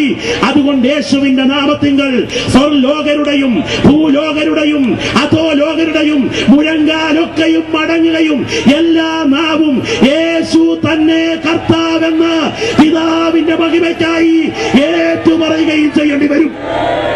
രാത്രി എത്ര പേർക്ക് ദൈവത്തെ സ്തുതിക്കാനായിട്ട് കഴിയും? രാത്രി 1 മിനിറ്റ് അവസാനമായി നിങ്ങൾ ഗൗരവത്തോടെ ചിന്തിക്കുക. സിംഹാസനത്തിന് മുൻപിൽ ഞാൻ പറഞ്ഞ തീ നദി ഒഴുകുകയാണ്. അങ്ങനെ തിളച്ചു പതഞ്ഞ് കുതിര നുരഞ്ഞൊഴുകുന്ന തീ നദി, അതിന്റെ കരയിൽ 10,000 നിൽക്കുകയാണ്. മുൻപ് ഞാൻ പറഞ്ഞ ഹന്നാവും കയ്യാഫാവും പീലാത്തോസും ഹേരോദാവും മഹാത്മാഗാന്ധി ബുദ്ധിജീവികളും എല്ലാം വന്നു നിൽക്കുകയാണ്. അവരിങ്ങനെ വന്നു നിന്നപ്പോൾ ഈ രാത്രി ശ്രദ്ധിക്കൂ, ഒരുത്തൻ അവിടെ ഇരിക്കുന്നു. അവിടെ ഒരു പ്രത്യേക ഘോഷം നടക്കുകയാണ്. എന്താ ഘോഷം എന്നറിയാമോ? യേശു ക്രിസ്തു കർത്താവെന്ന് ഏറ്റുപറച്ചിൽ നടക്കുകയാണ്. ആരാണ് ഇവിടെ ഏറ്റുപറയുന്നത്? സാധാരണ ഏറ്റുപറയണമെങ്കിൽ മുന്നിൽ ഒരു ഗ്രൂപ്പ് ഏറ്റുപറയാൻ ആദ്യം വിളിച്ചു കൊടുത്തെങ്കിലല്ലേ ഏറ്റുപറയാൻ പറ്റൂ.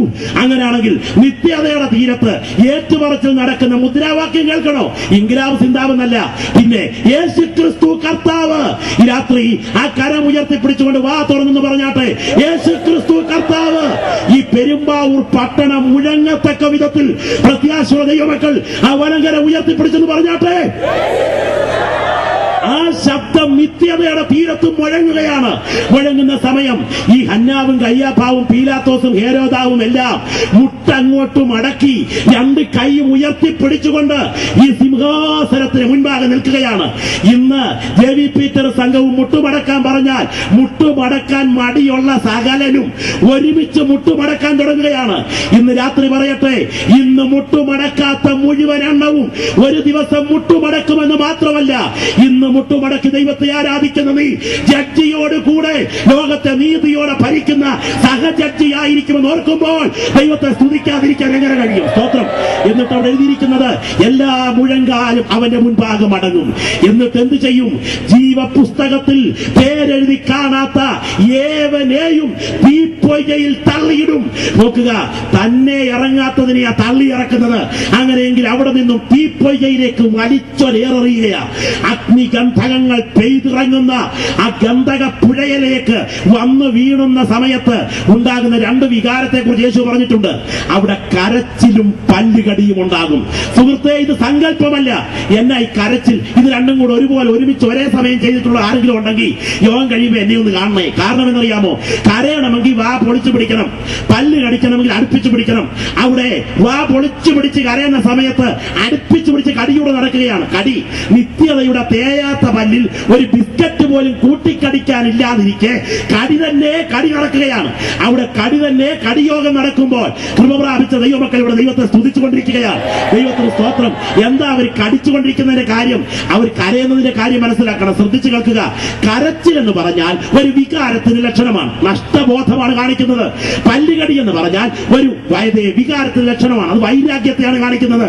അങ്ങനെയാണെങ്കിൽ നിത്യതയുടെ തീപ്പുഴയിൽ വലിച്ചെറിയപ്പെടുമ്പോൾ ആത്മാക്കളിൽ 2 വികാരം ഉണ്ടാകും. ഒന്ന് കരച്ചിൽ എന്ന നഷ്ടബോധം, 2 വൈരാഗ്യം എന്ന പല്ലുകടി. ദൈവത്തിന് സ്തോത്രം. എന്നാ അയ്യോ, അന്ന് ഗ്രൗണ്ടിൽ നടന്ന ഗോസ്പൽ ആക്ഷന്റെ ജനറൽ കൺവെൻഷനിൽ ഇതേ വിഷയം പ്രസംഗിച്ചപ്പോ എനിക്ക് ഏറ്റെടുക്കണമെന്നുണ്ടായിരുന്നു, ഏറ്റെടുക്കാൻ പറ്റിയില്ലല്ലോ എന്ന് പറഞ്ഞു വാ പൊളിച്ചു പിടിച്ച കരയുന്ന സമയത്ത് ഓർമ്മ വരും, ആ യോഗത്തിന് പൊക്കോ, അവിടെ കൂട്ടായ്മയെ കൂടിയേക്കരുത് എന്ന് പറഞ്ഞവനൊക്കെ അല്ലേ ഈ കൂട്ടത്തിൽ നിന്ന് എന്നെ അകറ്റി നിർത്തിയത്. അവനെയൊക്കെ ഇപ്പൊ ഇങ്ങോട്ട് കിട്ടിയിരുന്ന ഞാൻ പിടിച്ചൊരു കാര്യം കൊടുത്തേനെന്ന് പറഞ്ഞ് സ്വയം വൈരാഗ്യം കൊണ്ടൊരു കടി. ദൈവത്തിന് സ്തോത്രം. ഇപ്പം അന്നേരം കടിച്ചിട്ടും കരഞ്ഞിട്ടൊന്നും കാര്യമില്ല. ഇന്ന് രാത്രി ഏൽപ്പിച്ചു കൊടുക്കാൻ തയ്യാറുണ്ടെങ്കിൽ നീ വിടുവിക്കപ്പെടുന്ന രാത്രിയായിരിക്കും ഈ രാത്രി. ഇന്ന് രാത്രി എന്റെ പേര് ജീവന്റെ പുസ്തകത്തിലുണ്ട് എന്ന് ബോധ്യമുള്ള ദൈവമക്കൾ ഈ ഗ്രൗണ്ടിൽ നിന്ന് കർത്താവിനെ സ്തുതിച്ച് ആരാധിച്ചാട്ടെ. ആ കരങ്ങളൊന്ന് ഉയർന്നിരിക്കട്ടെ, കരങ്ങളൊന്ന് ഉയർന്നിരിക്കട്ടെ. ഈ രാത്രി യേശുവിന്റെ രക്തത്താൽ കഴുകൽ പ്രാപിച്ച ദൈവമക്കളുടെ മുഖത്ത് ആനന്ദം ഉയരുകയാണ്. അവരുടെ വായിലെ സ്തോത്രത്തിന് പ്രത്യേകതയുണ്ട്, അവരുടെ അധരങ്ങളിൽ ആരാധനയ്ക്ക് പ്രത്യേകതയുണ്ട്. ഇന്ന് രാത്രി ഞാൻ ആത്മാവിൽ കാണുന്നു, സ്വർഗം ഈ ഗ്രൗണ്ടിന് മീതെ തുറന്നു നിൽക്കുകയാണ്. ദൂതന്മാർ ഇന്ന് രാത്രി ഇവിടെ കുനിഞ്ഞു നോക്കിക്കൊണ്ടിരിക്കുകയാണ്. ഈ ഗ്രൗണ്ടിൽ വിശ്വസിക്കുന്നവരിൽ വ്യാപരിക്കുന്ന ദൈവകൃപയുടെ അളവറ്റ വലിപ്പം വ്യാപരിക്കുന്നു. കരിമരുന്നിൽ തീ തൊടുമ്പോൾ പൊട്ടിത്തെറി ഉണ്ടാകുമെങ്കിൽ വിശ്വസിക്കുന്ന ദൈവമക്കളുടെ ഹൃദയത്തിലേക്ക് ദൈവാത്മാവിന്റെ തീ ഇന്ന് രാത്രിയിൽ തൊടുന്ന രാത്രിയായിരിക്കണം. യേശുവിന്റെ രക്തത്തിന്റെ ശക്തി ഇന്ന് രാത്രി ഗ്രൗണ്ടിൽ ഇതാ വ്യാപരിച്ചുകൊണ്ടിരിക്കുന്നു. പാപത്തിന്റെ ബന്ധനത്തിൽ നിന്ന്, ന്യായവിധിയുടെ ശാപത്തിൽ നിന്ന് നിന്നെ വിടുവിക്കുവാൻ യേശുവിന്റെ രക്തത്തിന്റെ തുള്ളികൾ ഈ ഗ്രൗണ്ടിൽ ഇന്ന് രാത്രിയും വിശ്വസിക്കുന്ന ദൈവമക്കൾക്ക് വേണ്ടി ബലത്തോടെ വ്യാപരിച്ചുകൊണ്ടിരിക്കുന്ന രാത്രിയാണ്. കൃപ പ്രാപിച്ച ദൈവമക്കൾ ഇരിക്കുന്ന ഇരിപ്പിൽ കർത്താവിനെ സ്തുതിച്ചാരാധിക്കട്ടെ. അടുത്ത ദിവസം ശവപ്പെട്ടി നിന്റെ വീട്ടിലേക്കാണോ സുഹൃത്തെ? അല്ലെന്ന് ആർക്ക് പറയാം. അടുത്ത ദിവസം നിലവിളി നിന്റെ വീട്ടിലാണോ ഉയരാൻ തുടങ്ങുന്നത്? അല്ലെന്ന് ആർക്ക് പറയാം. ഈ രാത്രി ഗ്രൗണ്ട് വിട്ടു പോകുന്നതിന് മുൻപ് ജീവന്റെ പുസ്തകത്തിൽ പേരെഴുതപ്പെടാൻ നീ ഏൽപ്പിച്ചു കൊടുക്കാൻ നീ ഭാഗ്യശാലിയാണ്, അല്ലെങ്കിൽ നീ ശാപഗ്രസ്തനാണ്. പ്രാർത്ഥിക്കുന്ന ദൈവമക്കൾ വായി തുറന്ന് പ്രാർത്ഥിക്കാൻ തുടങ്ങട്ടെ. Glory, hallelujah. ഈ ഗ്രൗണ്ടിൽ പ്രാർത്ഥനാനിരതരാകാൻ ആത്മനിറവ് പ്രാപിച്ച ദൈവമക്കളെ ഞാൻ ക്ഷണിക്കുകയാണ്. അഭിഷേകം പ്രാപിച്ച നിരവധി ദൈവമക്കൾ ഈ ഗ്രൗണ്ടിന്റെ വിവിധ കോണുകളിൽ ഇരിപ്പുണ്ട്. പരിശുദ്ധാത്മാവ് ഇന്ന് രാത്രി ശക്തിയോടെ ഈ ഗ്രൗണ്ടിൽ ഇടപെട്ടുകൊണ്ടിരിക്കുകയാണ്. ഇന്ന് രാത്രി മിച്ചപ്പണം ചിലവഴിക്കാൻ വെച്ച ഒരു യോഗത്തിന് മുൻപിലാണ് നിങ്ങൾ ഇരിക്കുന്നത്. നിത്യതയുടെ ദർശനം നിങ്ങളുടെ കൺമുൻപിൽ വെളിപ്പെടുവാൻ പരിശുദ്ധാത്മാവ് രാത്രി സഹോദര നിന്നെ ക്ഷണിക്കുന്ന രാത്രിയാണ്. നീ പോകുന്നത് അപകടരേഖയിലാണ്. ഇത് കൊടുങ്കാറ്റിന് മുൻപിലെ ശാന്തതയാണ്. ഇത് ഭയങ്കര തകർച്ചയുടെ മുന്നോടിയാണ്. വരുവാൻ തുടങ്ങുന്ന ദുരന്തത്തിന് മുൻപ് ഇന്ന് രാത്രി മുഴങ്ങുന്ന സുവിശേഷത്തിന് മുൻപിൽ യേശുവിനെ ഹൃദയം തുറന്നേറ്റെടുക്കാൻ നീ തയ്യാറായാൽ അവന്റെ രക്തത്തിന്റെ തുള്ളികൾ നിന്റെ വിടുതലിനായി ഗ്രൗണ്ടിൽ വ്യാപരിക്കുകയാണ്. Glory, hallelujah. എല്ലാ വായിന്ന് പ്രാർത്ഥനയുടെ ശബ്ദം ഉയരട്ടെ, എല്ലാ വായിന്ന് പ്രാർത്ഥനയുടെ ശബ്ദം ഉയരട്ടെ. ഒരധരം പോലും മൗനമായിരിക്കരുത്. ഇന്ന് രാത്രി ഞാൻ കാണുകയാണ് അവന്റെ രക്തത്തിന്റെ ശക്തിയുടെ വ്യാപരിച്ചുകൊണ്ടിരിക്കുന്നു. കാൽവറയിൽ രണ്ട് കള്ളന്മാരുടെ മധ്യേ കാലിലും പാണികളിൽ തലയിൽ മുൾമുടി അണിഞ്ഞവനായി, മുഖത്തെ രോമങ്ങൾ വലിച്ചു മറിക്കപ്പെട്ടവനായി, കിലാവ് കുത്തി പിളർക്കപ്പെട്ടവനായി, ആപാത ചുടുനിലമൊഴുക്കിക്കൊണ്ട് അർത്ഥപ്രാണനായി അർത്ഥനഗ്നനായി പിടയുന്ന ദൈവകുമാരന്റെ ചോരത്തുള്ളികൾ ഈ ഗ്രൗണ്ടിലേക്ക് വിശ്വസിക്കുന്ന വ്യക്തികളെ കഴുകാൻ ഇന്ന് രാത്രി ഒഴുകിയിറങ്ങുമ്പോൾ ഏൽപ്പിച്ചു കൊടുക്കാൻ ഒരാൾ തയ്യാറാകുമോ? ഈ രാത്രി നിന്റെ മനസാക്ഷിയോട് സുഹൃത്തെ നീ ചോദിക്കുക, ഈ ഗ്രൗണ്ട് വിട്ടു പോകുന്നതിന് മുൻപ് പുറത്തേക്ക് വിട്ട ശ്വാസം അകത്തേക്ക് എടുക്കാതെ നീ ഇന്ന് രാത്രി പിടഞ്ഞു വീണാൽ നീ നരകയോഗ്യനോ അതോ ജീവന്റെ പുസ്തകത്തിൽ നിന്റെ പേരെഴുതപ്പെട്ട വിശ്വാസിയോ? Glory, glory, glory, glory. എല്ലാവരും പ്രാർത്ഥനാ നിരതരാകട്ടെ. കർത്തൃദാസന്മാർ ആത്മാവിൽ പ്രാർത്ഥിച്ചുകൊണ്ടിരിക്കട്ടെ. ഇന്ന് രാത്രി ഇതാ യേശുവിന്റെ രക്തത്തിന്റെ ശക്തി ഈ ഗ്രൗണ്ടിൽ വ്യാപരിച്ചുകൊണ്ടിരിക്കുന്നു. മരിച്ച ഒരുപറ്റം ആളുകളുടെ മുൻപിലല്ല ഈ രാത്രി സുവിശേഷത്തിന്റെ ശബ്ദം ഉയരുന്നത്. ജീവൻ പ്രാപിച്ച ദൈവമക്കളുടെ മധ്യത്തിലാണ്. മെഴുകുതിരി കാലുകളുടെ പുറകിൽ തറയ്ക്കപ്പെട്ട് കിടക്കുന്ന യേശുവിന്റെ മുൻപിലല്ല. മരണത്തിന്റെ വിഷമുള്ളൊടിച്ചുകൊണ്ട് ജീവനോടെ ഉയർത്തെഴുന്നേറ്റ യേശുവിന്റെ മുൻപിലാണ് കൃപ പ്രാപിച്ച ദൈവമക്കൾ ഇന്ന് രാത്രി ഈ ഗ്രൗണ്ടിൽ ദൈവത്തെ ആരാധിക്കുന്നതെങ്കിൽ ഈ രാത്രി ചില പ്രിയപ്പെട്ടവരുടെ പേരുകൾ ജീവന്റെ പുസ്തകത്തിൽ കുറിക്കപ്പെടുന്ന രാത്രിയാകട്ടെ. ജീവപുസ്തകത്തിൽ പേരെഴുതി കാണാത്ത ഏവനെയും തീപ്പൊയ്യയിൽ തള്ളിയിടുമെങ്കിൽ നിന്റെ ദുരന്തം വരുന്നതിന് മുൻപ് വഴിവക്കിൽ ഞങ്ങളെ കേൾക്കുന്ന, കമ്പോളങ്ങൾ ഞങ്ങളെ ശ്രദ്ധിക്കുന്ന, ടെറസിന്റെ മുകളിൽ ഞങ്ങളെ കേൾക്കുന്ന സഹോദര, നിന്റെ മുൻപിൽ വചനത്തിന്റെ ശക്തി ഇന്ന് രാത്രി വ്യാപരിക്കുന്നു. നിൽക്കുന്ന നിൽപ്പിൽ യേശുവേ ഞാൻ ക്രൂശിന്റെ ചുവട്ടിലേക്ക് വരുന്നു, എന്നെ കഴുകണമേ എന്ന് പറഞ്ഞ് നീ ഹൃദയം തുറക്കാൻ തയ്യാറായാൽ നിന്റെ ഉള്ളിലേക്ക് ദൈവശക്തി ഇന്ന് രാത്രി ഇതാ വ്യാപരിക്കാൻ തുടങ്ങുന്നു. Glory, hallelujah. നിനക്ക് വരുവാൻ തുടങ്ങുന്ന ശിക്ഷാവിധി സ്വന്തം തോളിന്മേൽ ഏറ്റെടുത്തുകൊണ്ട് നിനക്ക് പകരം യാഗമായ ദൈവപുത്രന്റെ ക്രൂശിനെ ഈ രാത്രി ഞങ്ങൾ ഇവിടെ ഉയർത്തുകയാണ്. നിങ്ങൾക്കറിയാം, ശത്രുക്കൾ കൊടുത്ത വിഷം മട്ടോളം ഊറ്റി കുടിച്ചുകൊണ്ട് പിടഞ്ഞു വീണ സോക്രട്ടീസ് മരിച്ചു. അദ്ദേഹത്തിന്റെ മരണം ഞങ്ങളുടെ പ്രസംഗ വിഷയമായില്ല. ഇന്ത്യയെ കുറിച്ച് ഏറെ സ്വപ്നം കണ്ട രാജീവ് ഗാന്ധി പെരുമ്പത്തൂരിൽ ചിതറി വീണു. അദ്ദേഹത്തിന്റെ മരണം ഞങ്ങളുടെ പ്രസംഗ വിഷയമായില്ല. വിഷയമായില്ല. ഇന്ത്യയുടെ ഉരുക്ക് വനിതയായ ഇന്ദിരാഗാന്ധി അംഗരക്ഷകരുടെ വെടിയേറ്റ് പിടഞ്ഞു വീണു. അവളുടെ മരണം ഞങ്ങളുടെ പ്രസംഗ വിഷയമായില്ല. ഇന്ത്യക്ക് സൂര്യനസ്തമിക്കാത്ത ബ്രിട്ടീഷ് സാമ്രാജ്യത്തിന്റെ കരങ്ങളിൽ നിന്ന് സ്വാതന്ത്ര്യം നേടിക്കൊടുക്കാൻ മുട്ടറ്റമെത്തുന്നവര് മുണ്ടുകൊടുത്ത് കയ്യിലൊരു മുളവടിയുമായി നടന്നു നീങ്ങിയ അതേ മഹാത്മാഗാന്ധി പ്രാർത്ഥിച്ചെഴുന്നേറ്റ് കഴിഞ്ഞപ്പോൾ ഗോഡ്സെയുടെ വെടിയേറ്റ് പിടഞ്ഞു വീണ് മരിച്ചു. അദ്ദേഹത്തിന്റെ മരണം ഞങ്ങളുടെ പ്രസംഗ വിഷയമായില്ല. എന്നാൽ ഇന്നേക്ക് 2000 കൊല്ലങ്ങൾക്ക് പുറകിൽ ആരോരും അറിയാതെ യെരൂശലേമിന് പുറത്ത് ഒരു മൊട്ടക്കുന്നിന് മുകളിൽ 2 കള്ളന്മാരുടെ മധ്യേ ആപാദചൂടം നിലമൊഴുക്കിക്കൊണ്ട് യേശു മരിച്ചു. അത് ഞങ്ങളുടെ പ്രസംഗ വിഷയമായി. കാര്യമെന്നറിയാമോ? ന്യായവിധിയിൽ നിന്ന് വിടുവിക്കാൻ പറ്റിയ ഒരു മരണമേ ഉള്ളൂ. അത് യേശുവിന്റെ മരണമാണ്. എല്ലാവരും ദിവസം എഴുന്നേറ്റാട്ടെ. എല്ലാവരും ഒരുമിച്ച് കർത്തസ്ഥലം എഴുന്നേറ്റാട്ടെ. നിങ്ങളുടെ കരങ്ങൾ കർത്താവിലേക്ക് ഉയർന്നിരിക്കട്ടെ. ഒരു നിമിഷം ആ കരങ്ങൾ കർത്താവിലേക്ക് ഉയർത്തിക്കൊണ്ട് ആ കണ്ണുകൾ കർത്താവിലേക്ക് അടച്ചുകൊണ്ട് എല്ലാവരുടെ അധരം തുറന്ന് പ്രാർത്ഥിച്ചു തുടങ്ങട്ടെ. ഈ രാത്രി നിങ്ങളുടെ കരങ്ങൾ ഉയർന്നിരിക്കുമ്പോൾ പരിശുദ്ധാത്മാവ് നിന്നോട് ചോദിക്കുന്നു, ഇന്ന് രാത്രി വരെയും യേശുവിന്റെ രക്തത്തിന്റെ കണികൾ നീ അനുഭവിച്ചിട്ടുണ്ടോ? ഇന്ന് രാത്രി ഈ ഗ്രൗണ്ട് വിട്ടു പോകുന്നതിന് മുൻപ്, ഇന്ന് രാത്രി ഈ പരിസരങ്ങൾ നീ വഴിയുന്നതിന് മുൻപ്, യേശുവേ ഞാൻ ക്രൂശിലേക്ക് വരുന്നു, എന്നെ നീ കൈക്കൊള്ളണമേ എന്ന് പറഞ്ഞുകൊണ്ട് നിന്റെ ഹൃദയം യേശുവിനായി തുറക്കുമെങ്കിൽ അവന്റെ കരം ഈ രാത്രി നിനക്കായി ചലിക്കുകയാണ്. നീ വെറുതെയല്ല സഹോദര ഈ സുവിശേഷ യോഗം കേൾക്കുന്നത്. നീ വെറുതെയല്ല സഹോദരി ഈ യോഗം ശ്രദ്ധിച്ചുകൊണ്ടിരിക്കുന്നത്. ഇന്ന് രാത്രി നിന്നെ കഴുകുവാൻ യേശുവിന്റെ രക്തത്തിന്റെ തുള്ളികൾ ഇതാ ഈ ഗ്രൗണ്ടിൽ വ്യാപരിച്ചുകൊണ്ടിരിക്കുന്നു. ഈ രാത്രി എത്ര പ്രിയപ്പെട്ട ധൈര്യമുണ്ട്. ഇന്ന് രാത്രി ഞാൻ മരിച്ചാൽ എന്റെ നിത്യതയിലുണ്ട്. ഈ രാത്രി വളരെ സമയം പരിമിതമായി ഒരു വാക്കുകൾ ഉപസംഹരിക്കട്ടെ. സർവ്വവിജയത്തിനായി ഞങ്ങൾ പ്രാർത്ഥിക്കാമെന്ന് ആശംസിച്ചുകൊണ്ട് വാക്കുകൾ ഉപസംഹരിക്കുന്നു. ദൈവം നിങ്ങളെ അനുഗ്രഹിക്കട്ടെ.